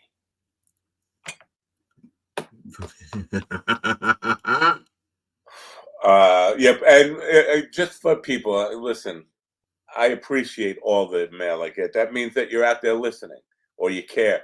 But this Sunday, I'm just saying, please, no matter what goes on that program, please don't email. I don't want to give the guy another click, and I don't need to know about him, the things that people wrote to me about what he said. He didn't say anything about me or you on that. He might have, but that the emails are talking about politics stuff that he talked about, and his partner there who happens to be full-blown MAGA. I mean, so I don't want to hear. That's just going to make me upset and make me angry and want to go see for myself. I don't want to give him another click. Please don't do that. That's all. Yesterday I found myself saying something that was I don't know if it was funny and sad. I was driving up to the open mic, and I crossed into Pennsylvania, and there's a volunteer fire department right across from Maryland to Pennsylvania. Within like 100 feet, there's a volunteer fire department there, and their flag was at half staff, half mast, half staff, half mast. And I thought to myself, I hope one of their firefighters died, and it's not for Charlie Kirk. I didn't mean it in a bad way. I'm just thinking, I said, please don't let that be for Charlie Kirk. Sometimes I hope one of their firefighters died, and that's not for Charlie Kirk. And then I realized how bad that was. And then I was like, so, yeah. These government facilities that were forced to do that. I think he's not a head of state. He's a fucking podcaster. Right. I mean, I have he's enough. A podcaster fundraiser. Right. Fundraiser and influencer, I guess, is the thing. Influencer. I said fundraiser. Fundraiser, influencer, yeah. Well, but that's the thing that I got. I don't think he's really, or was. I don't think any of these people are. You can left or right, and there's no left people doing this, and they should be. This is where the right wingers have the left wingers beat completely. It's this idea of going onto campuses and engaging with young people, but I don't think they're even. Well, where did Bernie Sanders and AOC go? Weren't they on campuses as well? I know they're doing. That's what AOC would qualify. Bernie, I'm sorry. No matter what you think of Bernie, there's no place for people my age or older, or even close to my age or older, talking to these kids. They're not going to hear what you say. They're just going to look and say, but Bernie still has some cred among the youth for some reason, because it's the Bernie Bros. They have. That's what I'm saying. I know they would vote for Bernie. They would listen to him on television, but when it comes to an event out there, they're not going to go listen to a guy who's from Vermont with a Brooklyn accent, who looks like one of those Muppets, the old man Muppet dolls. They want to hear from somebody who looks like them, that represents them. Yeah, but it's a start. I mean, he was out there with AOC, and AOC is a younger person. They're going to college campuses. That's what I'm saying. I don't know if they went. I know they're playing arenas and stuff. I don't know if they did campuses. I don't know. I don't know the venues. I just see the crowds. But like, there's a the youngest person in Congress, the young black guy from Florida. Right. I would imagine that he does that kind of stuff, because he started off as an activist because of with the Orlando shootings. I'm not sure they're doing it in the format, because Charlie, well, I almost said his name, and Ben Shapiro. Charlie Jerk. Yeah, whatever. I could get canceled just for saying his name now, right? They have this format, Prove Me Wrong, and it's a setup right from the beginning. Like, right. Prove Me Wrong. And as I mentioned yesterday, well versed in the talking points and traps that are really like, do you still beat your wife, or do you carry your lunch? Yeah. Well, his son. what's his name? Ahmed Hassan. He used to be with MSNBC. Hassan Abi. Oh, Cenk? No. He used to be with MSNBC. His last name is, I think it's Namad. Hassan. I think it's Hassan. Mehdi Hassan? Yeah, I think so. Yes, yeah. That's him. And now he was doing that. He was going out debating conservatives, as a matter of fact. He took on 20 conservatives in a debate circle, right, and pretty much roasted all of them. That's the thing now. Whoever sets that up, that's an organized thing, and they've done it with leftists and they've done it with right wingers. So Mehdi Hassan was on there. Ben Shapiro was on there. He got humiliated. Or the guy who got shot was on there, and he got humiliated. Yeah. Now Hassan held his own. He took down all 20 of them. Yeah. The Ben Shapiro one was interesting because they had a trans woman on there who basically he was intimidating the fuck out of him, because he didn't. I wasn't sure that he was aware who he was talking to when she first sat down, and then she basically, by the end of it, he was a little scared, frightened he was going to get beat up. So that was one. But I love those, but that's not the same as right. Yeah, I understand the campus thing. Sunshine said his wife, meaning the podcast, had declared war. She did say it was a battle cry and all that stuff. But she also, in the midst of inciting, and again, I think this is a right stag type of thing where this is the result they wanted all along. Because even yesterday, I think Trump was coming out and saying he wanted to federalize all of policing in the United States and all. Come on, this is what they want. This is Hitler's excuse, the burning down of the rights gag to impose martial law. This is what they've been. And if you read Project 2025, which who wrote it? Who wrote it? Yeah, the Federalist Society wrote it. This and people who are in the Trump administration, right? And it was the plan all along. Now, does that mean that they had anything to do with this? I doubt it. But even my wife, who is on that side, said yesterday, I wouldn't doubt if Trump had something to do with this because he's making hay on it. So for somebody who is, it's not like she likes Donald Trump. She's just a Republican, because she's a Christian, whatever. They're inciting upheaval. That's exactly what this is all about, and that's why. Yeah, and they're using one of the things they want to do is that, and they do want to find some way to put martial law or marital law, depending on who says it, martial Dillon and martial law. They want to have that in place so that they could, because that's the only way you can actually cancel an election. Right. And so he canceled the election and just declare himself president for a third term, I guess, or continue his second term. We are 13 and a half months away from the midterms. I don't think it's going to happen. Shocking news on Comedy Breakfast. Beep, beep. What is he saying? Oh, okay. Breaking news on a comedy broadcast. Even the sitcom Ortiz will be at the Wax Wings Brewing tonight for open mic. Honestly, I do think Slaptail is John Beavis is a smart guy, but I don't think he's thought that through, because if you want to draw more people out, you would say Stephen the sitcom Ortiz is not going to be there, and then more people will come out, right? That's what if you're trying to bring people in, I'm just saying. Or do you want people not to come?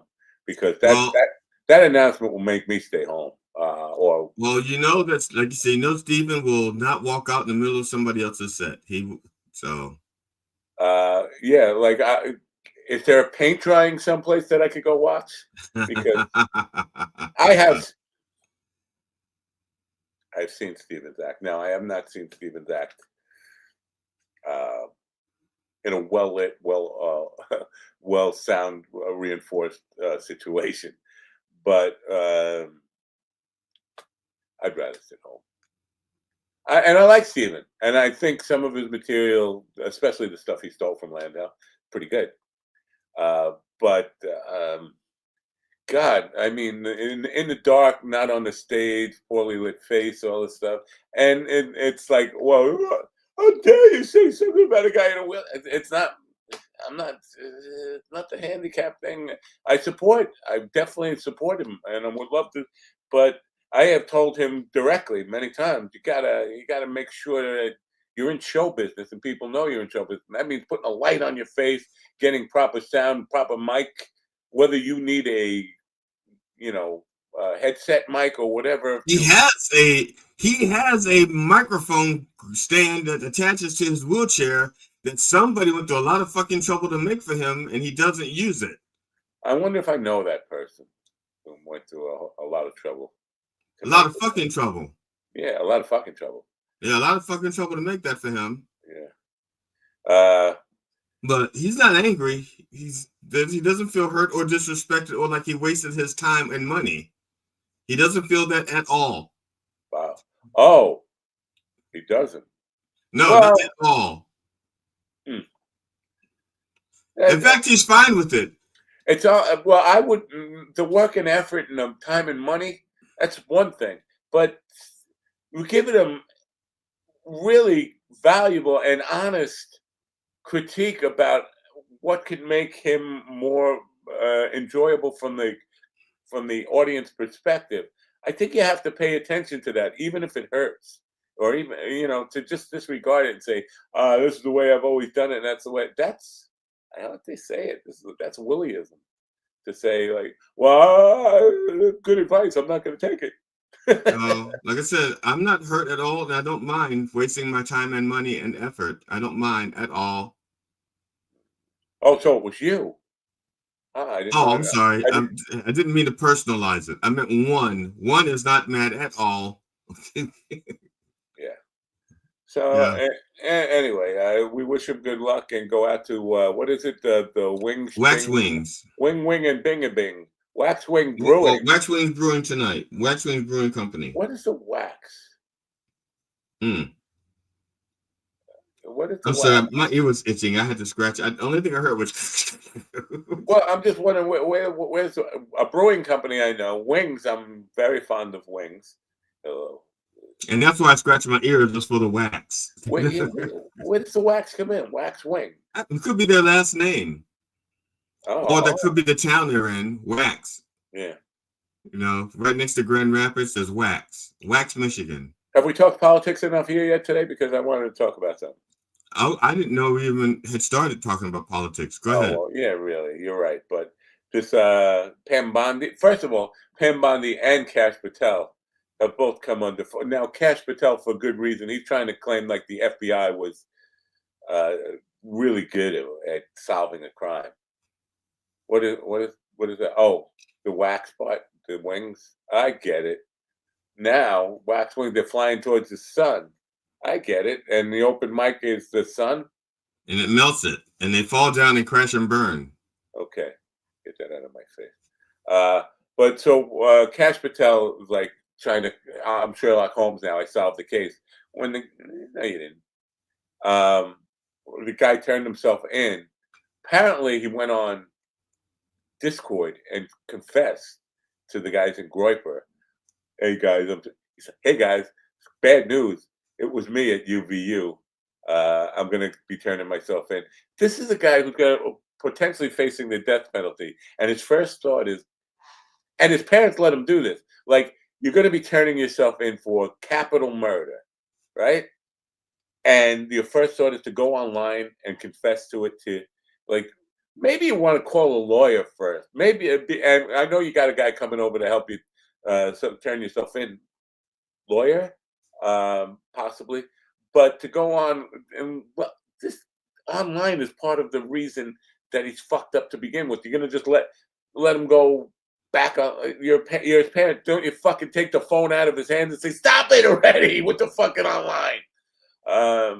But Kash Patel thinks they're brilliant for solving this. They couldn't solve shit. They're fucking idiots. They grabbed some guy and they announced it. See, that's the other thing. They're doing so much. They they're focusing so much on the performative that they're not performing at their jobs. Right.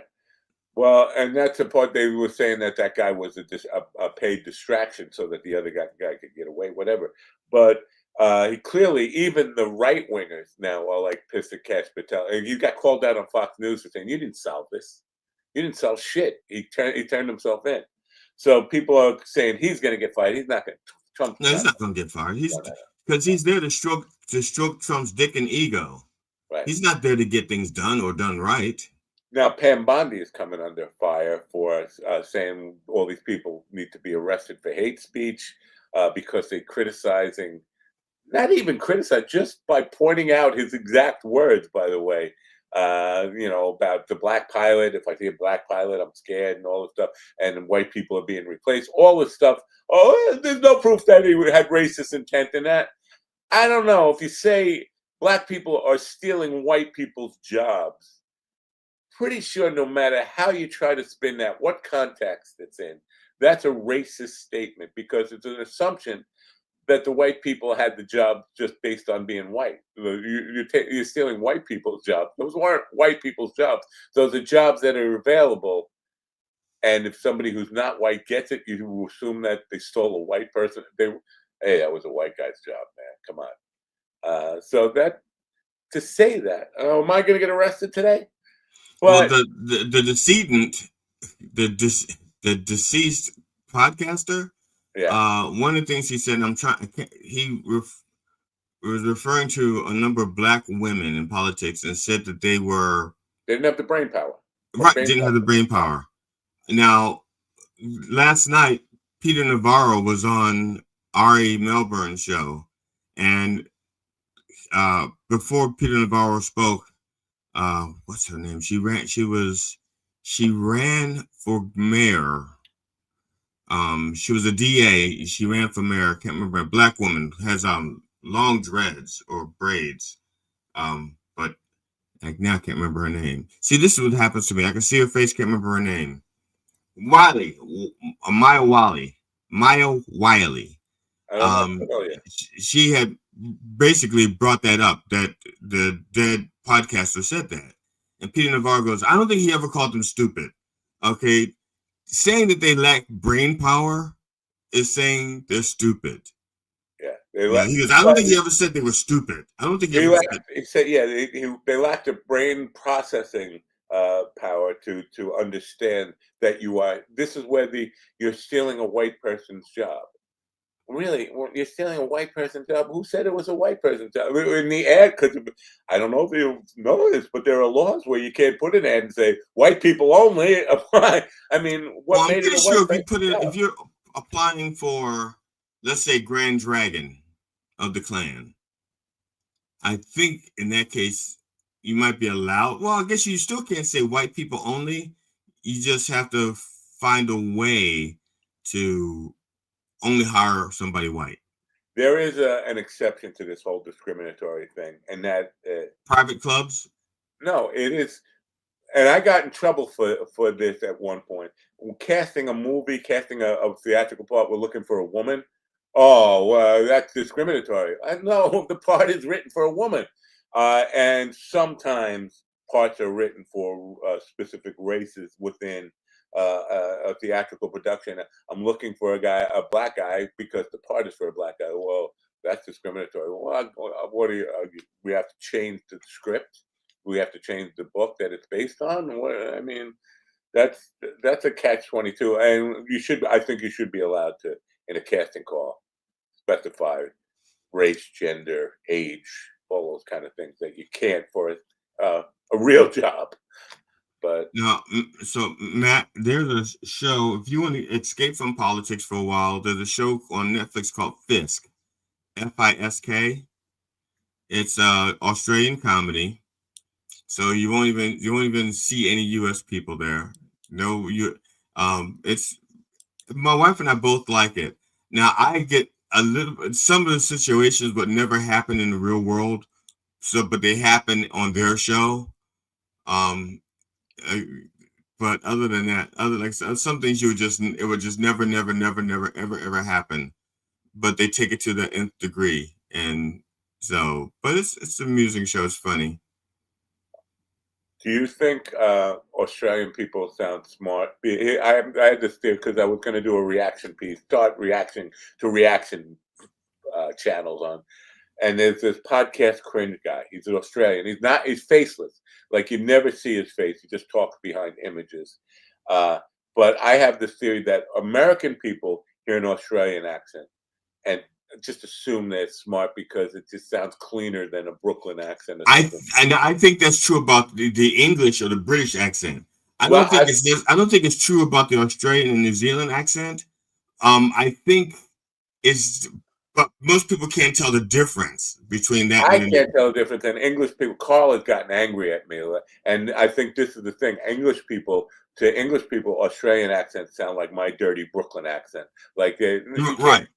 And that's what I was gonna say. So I don't think the Australian or New Zealand accent sounds like they're more intelligent. They just sound more down to earth to me. Like I'm telling you the real deal. Not like I'm an authority, but this is really what I think. Yeah. But then there are idiots like me who can't tell the difference. And because I originally thought podcast cringe was English, and then somebody said, "You idiot, that's Australian." It's like, for me, I don't know. My ear. Now, there's a scene in Fisk, and the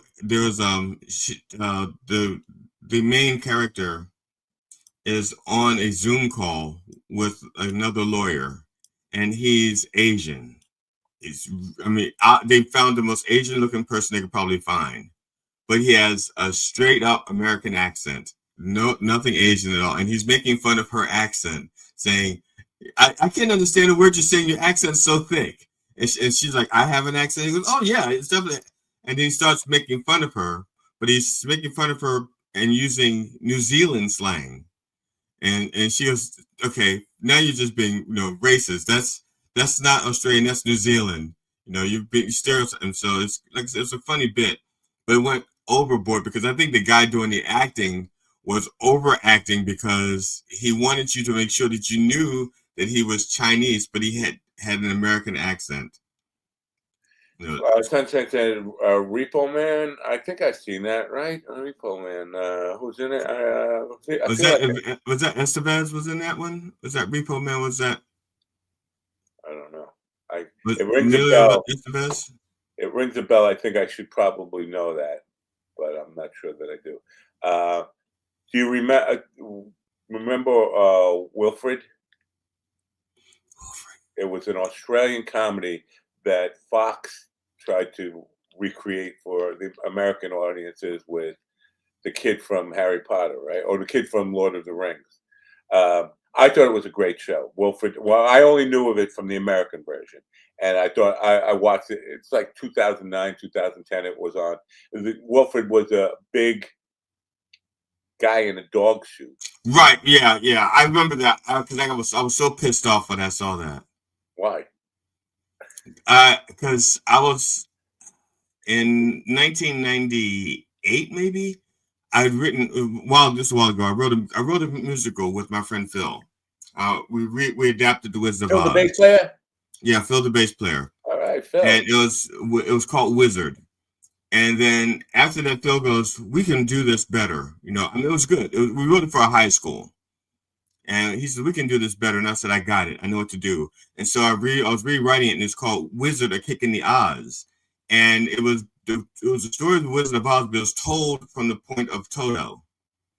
And when Toto gets to Oz, he is now anthropomorphic. Because Toto in the original movie was not, he's still a dog. But now he's anthropomorphic once he gets to Oz. And he was also the comic relief. He was like this, because people don't realize that Toto was like very, very funny. But because he's a dog, nobody knows he's telling all these jokes and stuff. Yeah. And that was the whole point. And at the end of Wizard of Oz, when everybody has to decide whether they're going to go home, Toto doesn't want to go home because he doesn't want to be a dog again where nobody gets his jokes. He likes being in Oz where everybody gets his jokes and everybody thinks he's funny. They're inviting him to all the parties and stuff like that. And so that was what I was written. And matter of fact, the script was done. I was still writing the music. And then they come up with this Wilfred shit. And I guess, now it's going to look like I ripped it off. Motherfuckers. I was so pissed. Wow.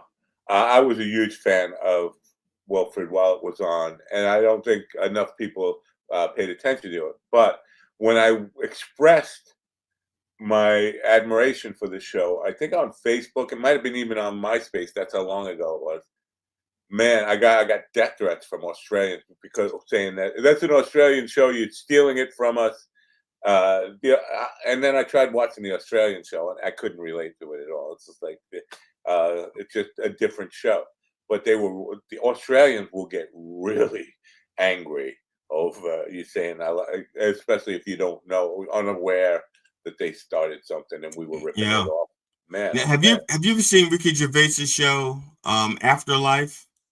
No, I did see something yesterday from Ricky Gervais about spirituality, about God and his disbelief in God, and his I don't care about if you want to believe in God, that's fine. I don't think there's a problem with that. What you're saying. What about Afterlife? The show Afterlife is basically it's very funny. It's also very dark. I think you might like it. It's not about God. It's about a guy who is trying to. His wife dies, and she's trying to. And she left him a series of videos so that he could be prepared to live his life after her life. Ooh. You know, and it's like she knew that he would be like he would lock himself in the room because he was like a terrible person before he met her. And once he met her, he became like a better person because he wanted to be a better person.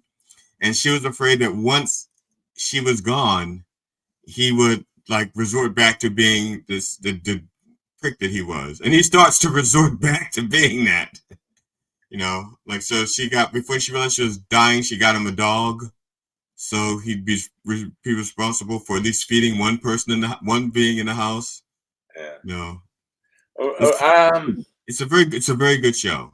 Very good show. There is something about Ricky Gervais that I sometimes think he's very funny, and I appreciate. And then there's something about him just that comes off as arrogance. Yeah. That I just want to smack him, and it's not because I don't think what he says is funny. It's just he has this air about him, like you think he's smarter than everybody, and I hate that. I hate that in anybody where I'm just too smart for you. I'm like, you're not as smart as you think you are. That's what my mother wrote about me in her dying declaration. My mother, when she was dying, she wrote a letter to us, and every like for my sister, she started writing it before my sister died. So there's this paragraph, it's like a paragraph to a half a page about my sister, her firstborn, another page and another half a page about my brother, her firstborn son. I don't think she mentioned my middle brother because he's the one that was conceived by rape. So I don't think she mentioned him at all. Wow. But when she got to me, she wrote, and to Glenn, you don't know as much as you think you know. No, she wrote, you don't know everything. That's what she wrote. That was my mother's, her last thing, her sentence to me in her dying letter, her declaration was that, Glenn, you don't know everything. And there was another sentence. I don't remember what the other sentence was. And I wish I would have been there with a recorder so I could just have that as a soundbite here. I want my niece. My niece can't find the letter because I want to know what the other sentence was because they read it to me and there was only two sentences. I'm like going, what? And I can't remember the other sentence. You don't know what the other sentence is, so you don't know everything. Right.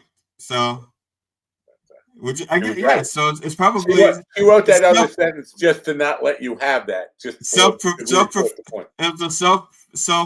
it called? Self-fulfilling prophecy. Yes, exactly what it was. Your mom was a brilliant woman, and she had the foresight to plant evidence of that would prove her conclusion in whatever. Well, I knew. The funny thing is, I knew I didn't know everything before then, so she didn't tell me anything. She didn't tell me anything I didn't know. That was a fucking curveball to everything. He knew that he didn't know.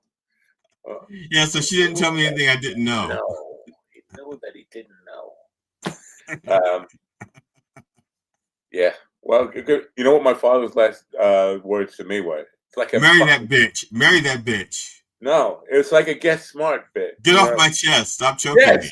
That's pretty much it. He said, "Get off the bed," but it's the same thing.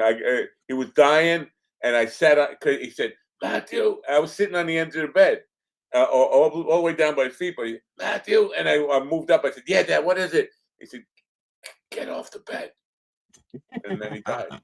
I was like, "Where are the TV cameras for this? This is the fucking made for laughing bit." That's what. If you're wondering why I think GD is funny, it's because I grew up on Rowan and Martin's Laughing.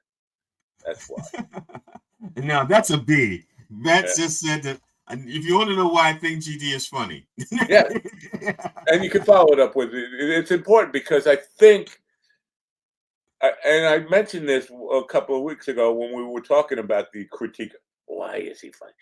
That guy. We were talking about that. I think it's a generational thing. I think if you go back and look at the comedy that you and I grew up on, our generation grew up on, you will find that what we respond to is still that same, mentality, that same kind of comedy, that brand of comedy. What you like when you're a kid sticks with you. There's nothing that resonates throughout your whole life is that first time you started to become a fan of laughing and the stuff that made you laugh hard. That you look back at it when you get old, and it's still, even if it's not relevant to today's stuff, and it doesn't, it doesn't carry on, but it's still funny to you because. Now that guy did make a reference to something that. See, he actually referenced something that not many people realize about some of the things I do in my comedy. I really like Bob Newhart, and one of his favorite sketches of mine was he was the student. He was the driver. He was a student teacher. He was the driver's ed teacher, and it's a one-sided conversation. You never hear you don't hear. He does it all from his point of view. You never hear what the student driver is saying. You just hear his reactions and stuff, and you can know what they're saying by what his action is. And in every one of my bigger shows, I have an homage to Bob Newhart, where it's just a one-sided conversation. And he goes, "I did one in that special, at least one in that special." And he goes, "That's kind of like a Bob Newhart thing." And I thought to myself, yes, thank you for noticing it. Yes, thank you. I mean, not that he said it was funny, but at least he recognized it was an homage to Bob Newhart. I'm surprised by that. It doesn't seem to me that anything before 1990 would resonate with him, because that's all he talks about or all I ever heard him talk about was. Well, that's one of the things I say. That's why I know. That's why when I listen to him, I know he knows better. I know because he has he has a better grasp of comedy history than I have. And I said it because he seems to know the old stuff that I know, but he knows the new stuff that I don't give a shit about. So, and so he should know better, but he does it. He does what he does because that's the way he wants to do it. Speaking of Bob Newhart, now Bob Newhart was a master of that one side, the phone call stuff. Yes. Started radio with those, and now that's a difficult thing because a lot of those reactions to the one-sided conversation stuff depended on the visual reaction as much as the auditory reaction. Yes. So he started on the radio with that, but that was his thing. But Greg Warren, who was on the program, and recently, over like the beginning of the summer, I think maybe it was May or something, asked to be back on the program again because he had a new special coming out and he was going to go on tour and he wanted to promote. And but he is a personification. I think if you watch Greg Warren's comedy, you will definitely watch it and think Bob Newhart. Now he's not doing it on purpose. It's just he's got those same, I don't know if it's Midwestern. Just characteristics, personality quirks that make you think Bob Newhart. He's very good at that stuff, and I mentioned that to him when he was on the program. He just strikes me as having all those natural humor. The way his humor comes out, it feels like I'm listening to a Bob Newhart. Mine is on purpose. I do it on purpose, and I will write a bit. Well, actually, when I have a bit, I always think to myself, well, what's the best way I can do this? Or sometimes I'll go, oh, this would be like a great type of Bob Newhart thing. I had a bit that I did in my second, The Disillusionist. I had a bit in there that's called your parents teaching you the first time your parents teach you about oral sex. Yeah, and that's what happens. So it's when your parents taught you about oral sex. Well, wait, what? I missed out on what? Yeah, you know, and so I do this routine, and I tell people, I say, I guarantee you, your parents taught you about oral sex. You just weren't listening. Oh, and then I do the routine, and it's all one-sided conversation from the father talking to the kids at the dinner table, and people, and it's so, like I said, it's just totally. Why he thinks you got raped by your father? I think we just figured out why he thinks you got raped by your father. And people, like I said, and it's just, it works. It works every single time. No, I never had that. First of all, my father never talked to me ever. He did. I will find. I tell you what, if it's okay with you, I will find that snippet, that one bit. But I think it's maybe about 5 minutes long. That's fine. And I'll just snip out that one part of that show, and I promise you, it doesn't relate to me. My father, I didn't even know my father could talk. I thought he was a mute. No, that's not true. He yelled a lot, but not. I had no real. Basically, even though I had.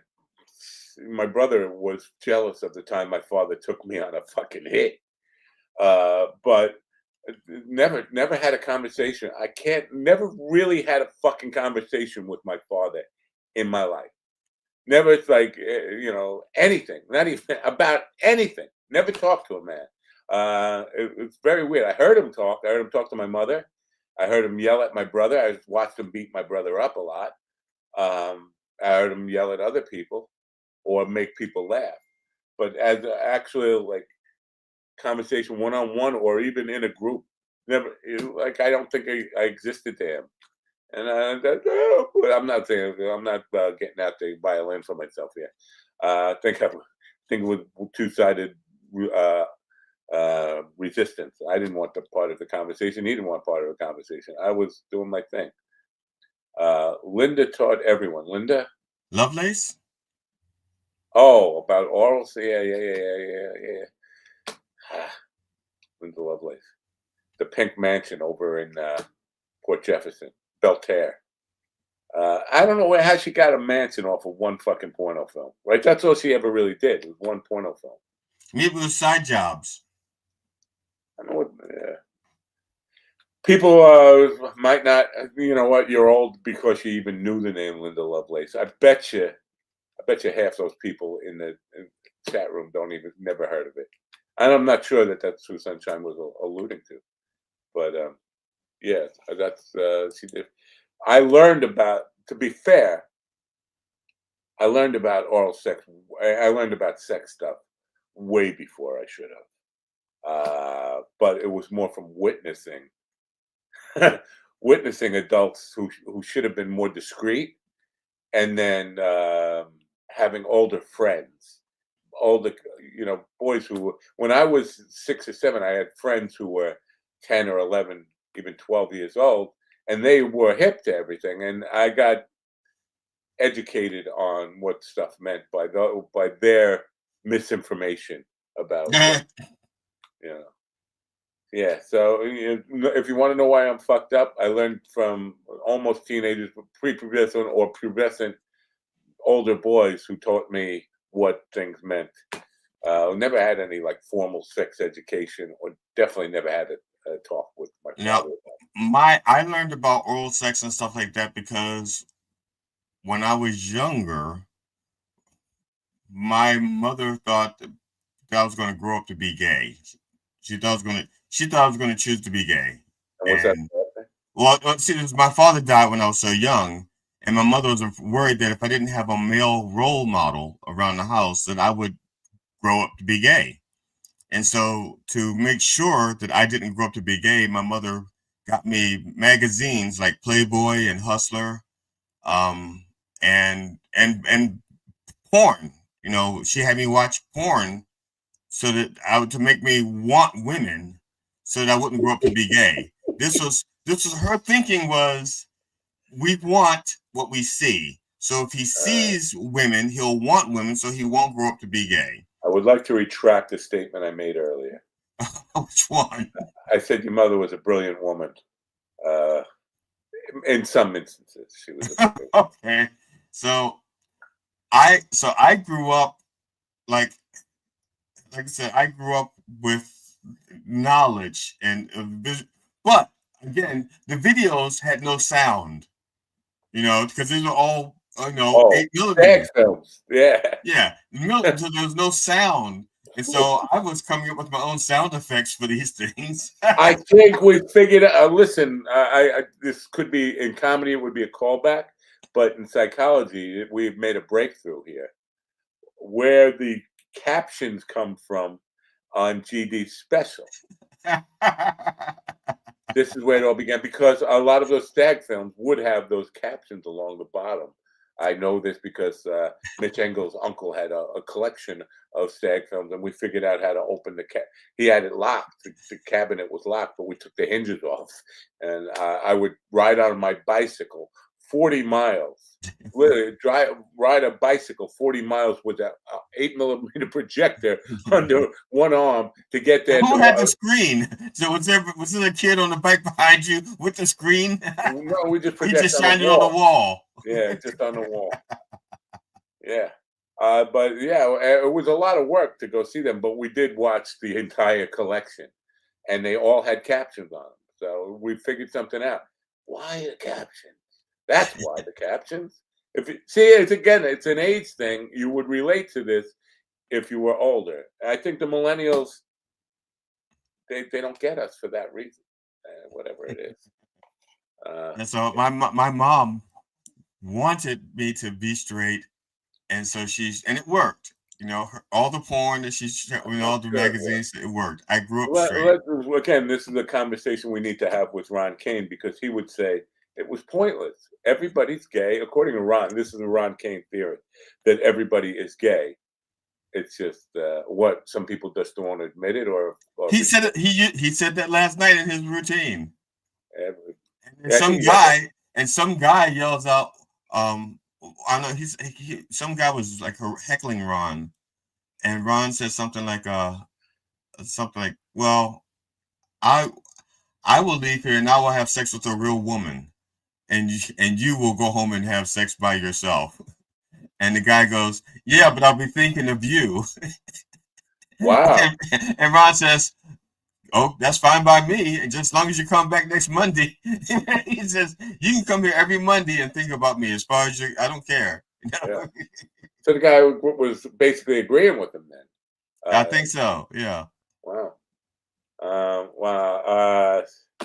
Yeah, I don't know. I don't know. I'm not sure I buy into this everybody's gay nonsense. Yeah. I'm not a big believer in you're born that way. I think there are choices you make, and you find out, well, you decide that that's what you like early on, and then nobody's going to change your mind that's what and sometimes people can change their mind. I had an uncle who didn't come out as gay, married and a kid and the whole, but didn't come out as gay until in his 50s. He'd been married for 30 years at that point. Sunshine, did you get heckled? I did not get heckled. I just got disrespected by the other comedians who just wouldn't shut the fuck up. That's the reason you didn't get heckled. Like, there's a blessing in this, because nobody could hear you because they were just fucking distracted by the people talking, so they didn't have the energy to heckle. Well, there were, like I said, some people heard me, and I know they heard me because afterwards they would tell me specifically what they liked, and there was enough people who actually liked. They all liked something different. I mean, it was like they all would say, I really like this. I really like, because in the 8 minutes, I think I did maybe 5 bits or something. And they all each one that glammed onto something. It's like, I like that one. I like this. I like this. I like this. And that's how my theory of comedy works, that nobody remembers the entire show. You just remember certain things that, that ring true with you. And as long as the rest of the show was at least amusing, as long as you had those few moments that are highs, you had a good time because you're not going to remember the whole show. I don't remember anything. That's my theory. That's my theory of comedy. I used to remember everything when I go to a comedy show. Like the next day, I could tell you everything that I thought was funny. But now I'm to the point like, and you saw it. Like after the Rev made me laugh on Sunday, by Monday morning. Remember why he laughed? He's like, I don't know what it was. Yeah, this is my short-term memory. I have great long-term memory. I can remember stuff from like my first memories. But you asked me what happened yesterday, or specifics, and the details just leave me pretty quick. And I'm not sure if I'm not really caring or paying attention enough to store those memories. But it feels like my short-term memory is shot. Oh, my wife and I were talking when my friend Doug was here. We were in the basement talking. We were watching. We're trying to decide what we're going to watch, and we were talking. And my wife says, "And the thing you said was so funny." And I said, "What thing?" She goes, "You just said it 5 minutes ago." I said, "I really don't remember what you're talking about." All right, here's where my short-term memory works, and maybe not. Let's test this out. Doug is the guy you went on the cruise with in the Northwest, yes? Yes.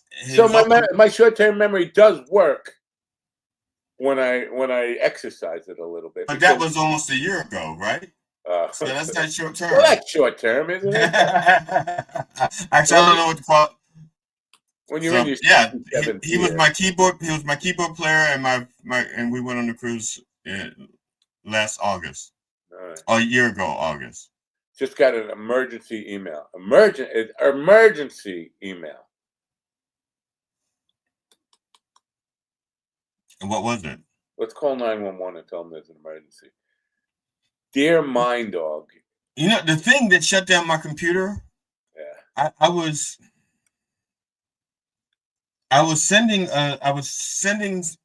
I'm doing a show in November, Funny Old Farts, and I was sending them the script for the TikTok because I'm gonna do a TikTok short about the show, and I was sending them the script so that I can get another set of eyes on it and make sure it's okay for everyone. And actually, one of them caught something, and I knew I had to put it in, but I didn't know where I was going to put it, and I forgot to put it anywhere. So I was sending it to them, but I was sending it through Facebook Messenger. And Facebook Messenger says I have to enter a PIN number if I want to access my chat history. And I'm like, and I couldn't remember my PIN number because it's 6 digits. I don't have any 6-digit PIN numbers. All my PIN numbers are 4 digits. So I know that I used my 4-digit number with 2 zeros. I just don't know if I put them in the front, at the back, or one on either end. In the middle? That would suck. Not in the middle. No. So yeah, I didn't put the middle. So it's either like 0 PIN number 0 or 00 PIN number or PIN number 00. It's one of those 3. The first 2 chances I didn't work. And so it said that it could send me a code to my phone. And that's okay, send the code to my phone. They never sent it. And so I said to them, I sent them a message saying, you didn't send the code to my phone. And they gave me a bunch of instructions, says, was this helpful? I said, no. And then they sent a bunch of other shit. And they said, was this helpful? I said, no. And they said, well, what's the problem? So I typed other, and I said, I don't have my PIN number, and you didn't send me the code. And at that point, the screen says, Microsoft has frozen your Facebook account. And I'm saying, why would Microsoft freeze my Facebook account? The two aren't fucking related. And it froze my screen, and even my mouse wouldn't move. Nothing would work. And so I thought, and I have a wireless mouse, so I thought maybe the battery just died. And I said, no, because when my battery gets low, there's a warning on my computer that the battery in the mouse is low. And so I hit escape, and nothing happened. I did Control-Alt-Delete, nothing happened. I said, motherfucker. So I didn't have a choice. I had to shut off my computer and restart it at 8:59. At least it restarted right away. Like me with the machine that was over in this place yesterday for the last couple of months. If this was the issue, I would restart it, and it would take an hour to restart. I was kind of expecting to do the show without you today. When you said it was restarting at 8:59, I was like, well, he won't be here for a good half hour or so. So got to have something to talk about. Not really. I think by the time I got in, it was like 9:06 maybe. Just let me come back to this emergency email, because it starts emergency email and then it says, "Dear Mind Dog." If something is an emergency, you could, first of all, dear Mind Dog, I feel warm when I hear that. But you can skip the formality of dear Mind Dog if it's a true emergency. The emergency happens to be your podcast isn't getting dinged because of its quality. It's getting dinged because no one can find it. What is dinged? Because I thought ding was a negative thing. Like it's like when you ding something, it's like I'm not going to show anyone. It's it's like a penalized. Who's dinging it? Who's the chief dinger? How do I get in touch with Mr. Ding? I think actually that is the chief ding-a-ling, to be honest. Yeah. So it's not getting dinged because nobody's finding it. Is anybody looking for it? That would be the question. It's not whether it's anybody finding it, it's anybody looking for it. I don't think anybody's looking for it. Where can I find Mind Dog? It's pretty easy to find. If you go to minddogtv.com, which would be my first guess if you were looking for Mind Dog TV, you might try .net, but you would also get redirected there. So we're not that hard to find. It isn't getting dinged because no one can find it. Meanwhile, other shows are scooping up your listeners on YouTube. Scooping them up? Yeah, because if they're scooping them up, then because they're not. No. Yeah. If they're scooping something up, it's something that is not. Yeah, someone who likes this show or this format isn't going to the other show where we just complain about shows and don't know what we're doing. Yeah. So, but in any event, none of that is a fucking emergency. And it brings me back to like the hair days. When I was in the hair and beauty emergencies. Oh my God, they're the worst. Oh my, hair and beauty emergencies. Like the house is on fire because of a haircut or none of that, more makeup. And when we played the Snapple Theater on Broadway, and we did a hair show there, and the woman who was the manager of the theater came out and like blasted the hairdressers. You people think you're fucking curing cancer. You're hairdressers. Fucking lighten up. It's podcasting emergency. Now I have paint party emergencies. Like, this is not a paint party emergency. If it's not an emergency, if your paint party comes off, it might be inconvenient. Your guests might be put off a little bit or give you some shit. Nobody's gonna die if your scheduled paint party host is late or any of this stuff. We have an emergency. Also, not a podcast. This is not a podcast. It's a digital broadcast. Right. But yeah, podcasting, there's no such thing as a podcasting emergency either. I think I had one of them yesterday with Alan Katz. Emergency? What was the emergency? In a couple of weeks, we needed another guest. Well, that's an emergency. A couple of weeks. How we gonna get that solved with a couple of weeks? Yeah, but we got Jackie Martley. Oh, good. That will be interesting. Now, is Alan familiar with Jackie's work? Yeah. And the thing is, I hated to ask. I never asked Jackie to do Done Way Past Funny on purpose because I think that he would be bored with me. I've always felt like he would be bored with me, and I'd ask him a question. He goes like, "What kind of stupid question is that?" And So that's good stuff, though. I mean, he gets bored with anything, except hearing his own voice. I love Jackie. I'm not saying this to kind of brag. Well, so I figured I didn't think Don't Way Past Funny would be an enjoyable experience for him, so I never asked him. It would. It would be a tough. And again, you're right that he might get bored, but the fact that bored will lead to anger, will lead to a rant. I think it would be one of your more compelling episodes that you would have, because you see how he gets with me, like, "What the fuck are you asking me that for?"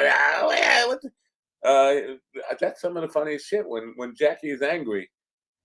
It's funny to me. I don't know. Well, once I get him on my own podcast, what makes us laugh? With Alan. Let's see if he wants to do Dumb Way Past Funny. But Alan was a huge fan, because Alan used to live in New York before he moved to LA. Everybody. And he used to listen to the Howard Stern show. And so he was a big fan of Jackie's and Stern's. So when I mentioned Jackie Martling, I honestly I forgot that he grew up in New York, and he moved to LA as a career move. And I forgot, and so when I said, and I just threw it out there, I'm like, well, I can reach out to Jackie Martling and see if he'd want to do it. And he goes, and his eyes lit up. He goes, "That would be great." I was like, I love them. Oh, I love him. I used to listen to Howard Stern, and I'm like, okay, okay.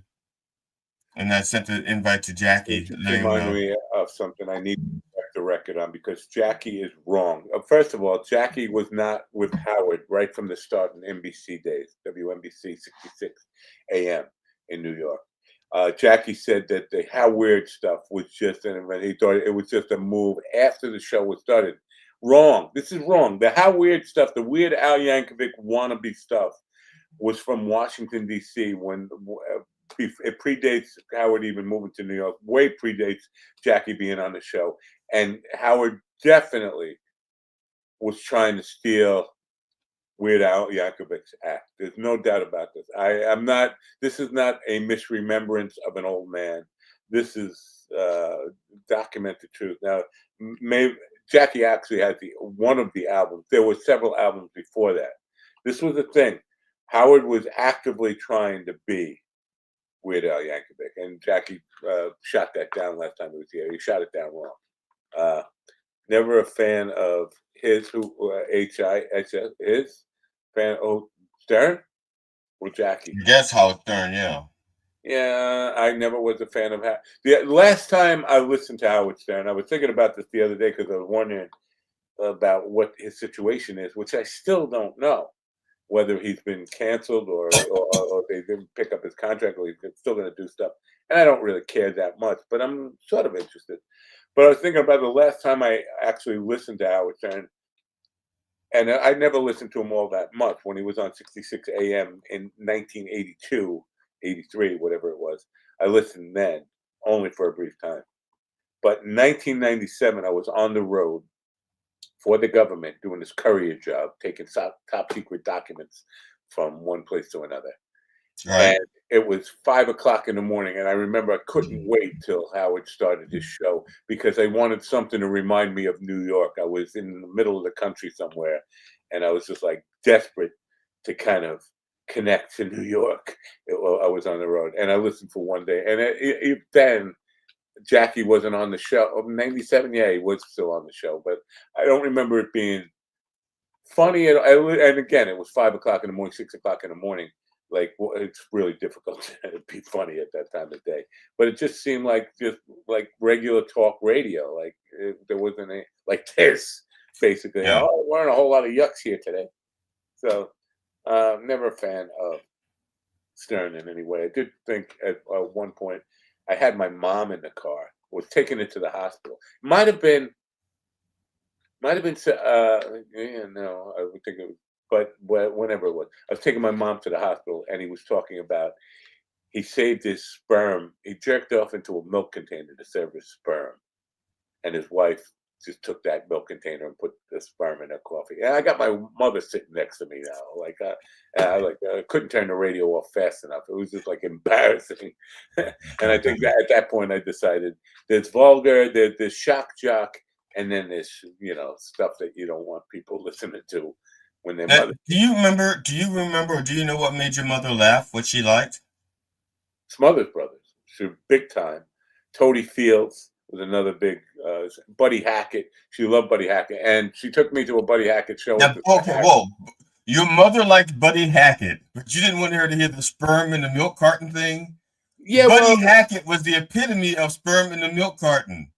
Right, but he wouldn't. No, he wouldn't go. He would not say sperm in the milk. No, he'd say jizz in the milk box. No, I'm just teasing. No. Yeah, Buddy Hackett was very hard R-rated, maybe even X-rated in the Sahara for his time. But even that, he didn't use a lot of. He didn't say fuck. He never said fuck. He did it in a way that suggested it without, like, even the sheep fucking joke. He wouldn't say a guy was fucking sheep. It would be, it could get away with it in dry bar comedy, even though it was a dirty joke. That's the kind of guy. And Buddy Hackett was really funny. And one of the, he was funny. Yeah.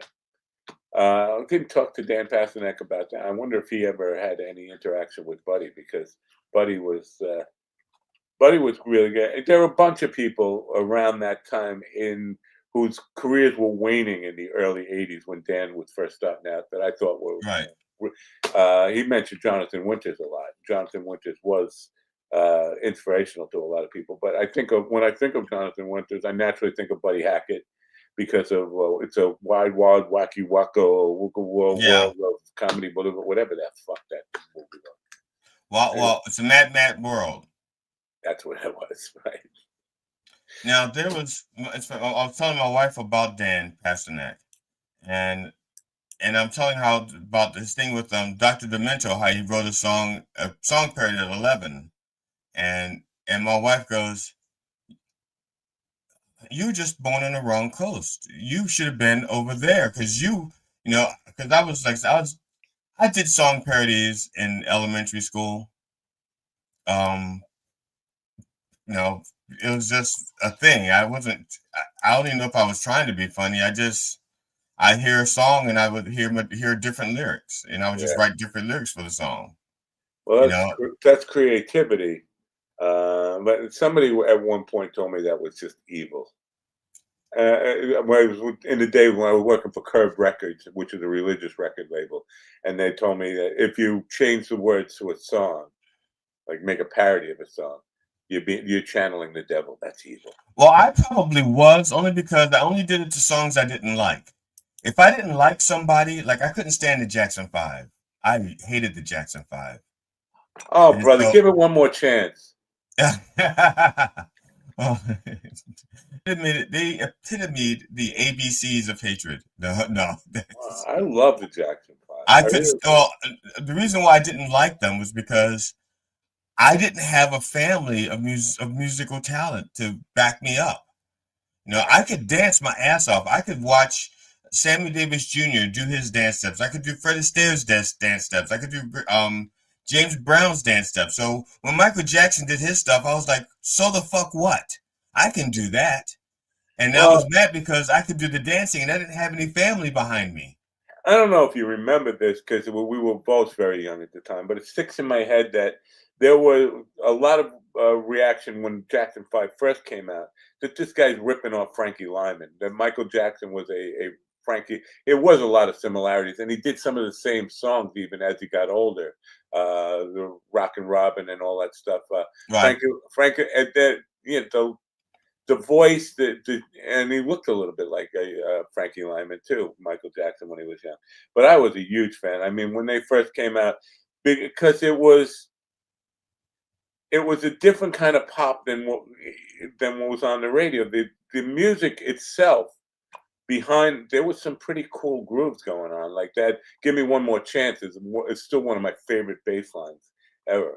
So the music was highbrow pop. As an adult, I appreciate some of what they did, but as a child in real time, I could not. I hated them, and every song that came out and became popular, I would twist the lyrics and make them filthy and dirty and disgusting. Did you hate the Osmond brothers as well, or not?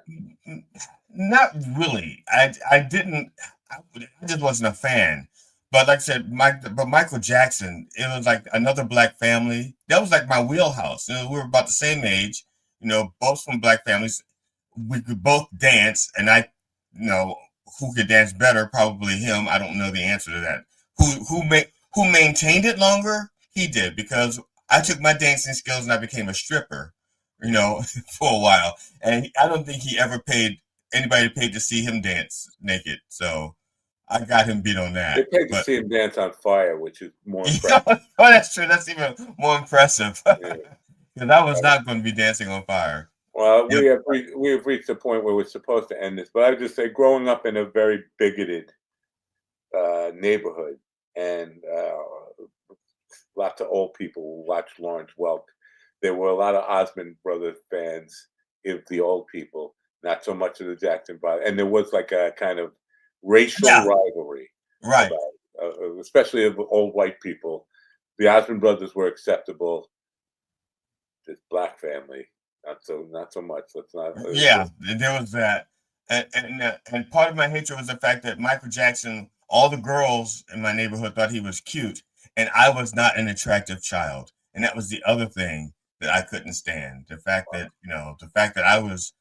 I could dance, I could sing, but I wasn't attractive, and because of that, I was, like I said, I just hated him. I hated him with the passion of 1,000 suns, or the heat of 1,000 suns. Wow. And none of them were related to me, and none of those sons could dance. I had a totally unmusical family, and it ate at me. And so whenever I wanted to do something musical, I had no backing until my stepfather, till my father died, my mother remarried, and my stepfather was a musician, and then she went and killed him within a year. And all of his musical instruments, they were at his best friend's house, my uncle Dito. He wasn't really my uncle, but they were best friends, and so Dito's house. And my mother was so depressed that she never said. She says, "I don't want it. I don't want the equipment. He can keep it." And so I hate to do. I hate to is a common phrase I use, and that's a lot. Yeah, when you don't really hate to. I don't really hate to. I feel what I really want to ask you is, now that you've kind of grown up, you have more of an appreciation for Michael's music. Yeah. What is there a song that you think is his masterpiece, his best piece of work? You mean when he was with the Jackson 5? No, anytime in his entire career. In his entire career, my favorite song is "Human Nature." There you go. We're in perfect agreement on that. I was going to say the same thing. I've been studying. I meant "Human Nature" after PYT. No, I'm just teasing. No, "Human Nature" is my favorite song of his. I think that's basically. Yeah, Steve Lukather there on that guitar part. I forget who started that riff and came up, because I watched something. Maybe it was a Rick Beato thing where he was. And I forget the studio guy who Quincy called and said, and he happened just to have this riff around. He played it for Quincy. He said, that fits perfect with what Michael's trying to do. Why don't you come to the studio? But as I analyze that song, it is really, it's supreme. It's a great work. It's a really good song. And there are a few songs that I like that, to me, like I can listen to over and over again. That's one of them. I love the "Love Child" by the Supremes. Oh, that's a good one. I haven't thought about that song. That song. I listen to that song probably 3 times a week. And even still, and to this day, even though I'm listening to it on my earbuds and my phone, and the sound is not as dynamic, there's so many little things that they do in that song that if you took it away, the average person wouldn't notice it. But putting it in makes it so much better. I got to listen to it today. I don't, to be honest with you, I mean, I really don't think I've listened to that song since it was a hit, whenever that was, 50 years ago, 60 years ago. I love it. I mean, even from the the opening lines, when the opening lines is "Tenement Slum," that's how it starts. They're singing "Tenement Slum," and then it goes, which is a totally weird place to start a song called "Love Child." Right. Wow. But it starts "Tenement Slum," and then it tells a story, and then the music, man, it's just fantastic. I just love that song. It strikes me as, like, I know the '60s were a very turbulent time, civil rights and all this stuff. It strikes me as brave in its approach to pop music for that time. Just to say "Love Child" more and make it the title of the song and repeat that in the chorus, like there were bound to be some kid. What does that mean, Mama? Yeah. What is the meaning of it? So it was. I'm your child. You love me. Yeah. Not quite the same thing. I think that's where we, a lot of the Motown music, Gladys Knight, "If Loving You Is Wrong, I Don't Want to Be Right," and all that. That's where we learned about infidelity and marital affairs and stuff. All that Motown music was. Oh yeah, and country Papa music. Papa was a Rolling Stone. Yeah. Yeah. All right, we've reached the end of the program. I'm going to listen to "Love Child." That's what I'm going to do immediately after this program, and then I'll go back to publishing everything to keep up with the algorithms and stuff. But tomorrow our guest is a friend of yours, somebody you know. Yeah. Did you create? I'll do it today after I listen to "Love Child." Yeah, he just confirmed.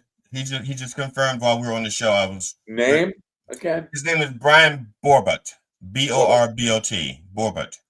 So he's I met him from Colorado, and his wife is I met him in Grand Rapids via Slaptail. Oh, so his wife is Lorraine Bobbert. No. That's his. Actually, that was his mentor. Okay. He actually does film, and he learned to cut film from her. Well, if I go to Beetlejuice with him, will he jerk me off? That's the question. No. Oh, all right, I'll have him anyway. So that'll be the. Oh, you said Bobbert. I was thinking Bobbitt, like Loretta Bobbitt. Oh, that's a whole. That's why I said he learned to cut film from her. Oh, cut film. I get the cut. Yeah. Cut. All right.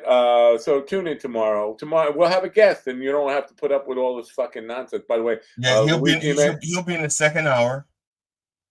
Yeah. And Luigi Mangione had the terrorism charges dropped today in New York. Just breaking news. No. Who?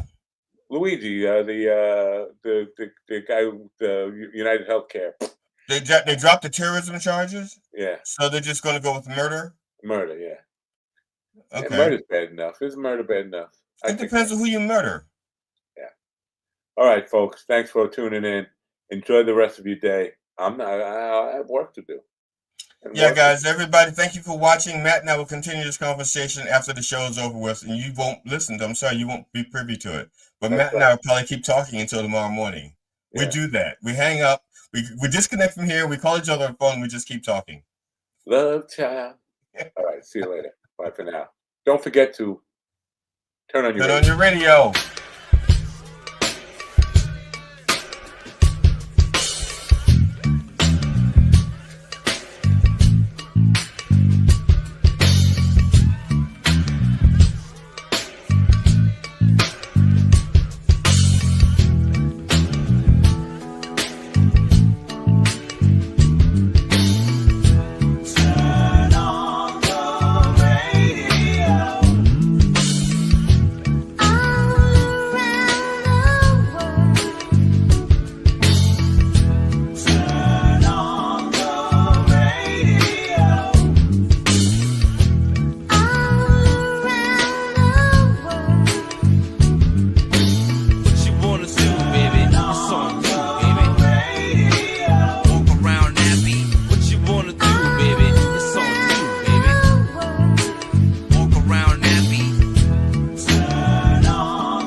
listen to me now.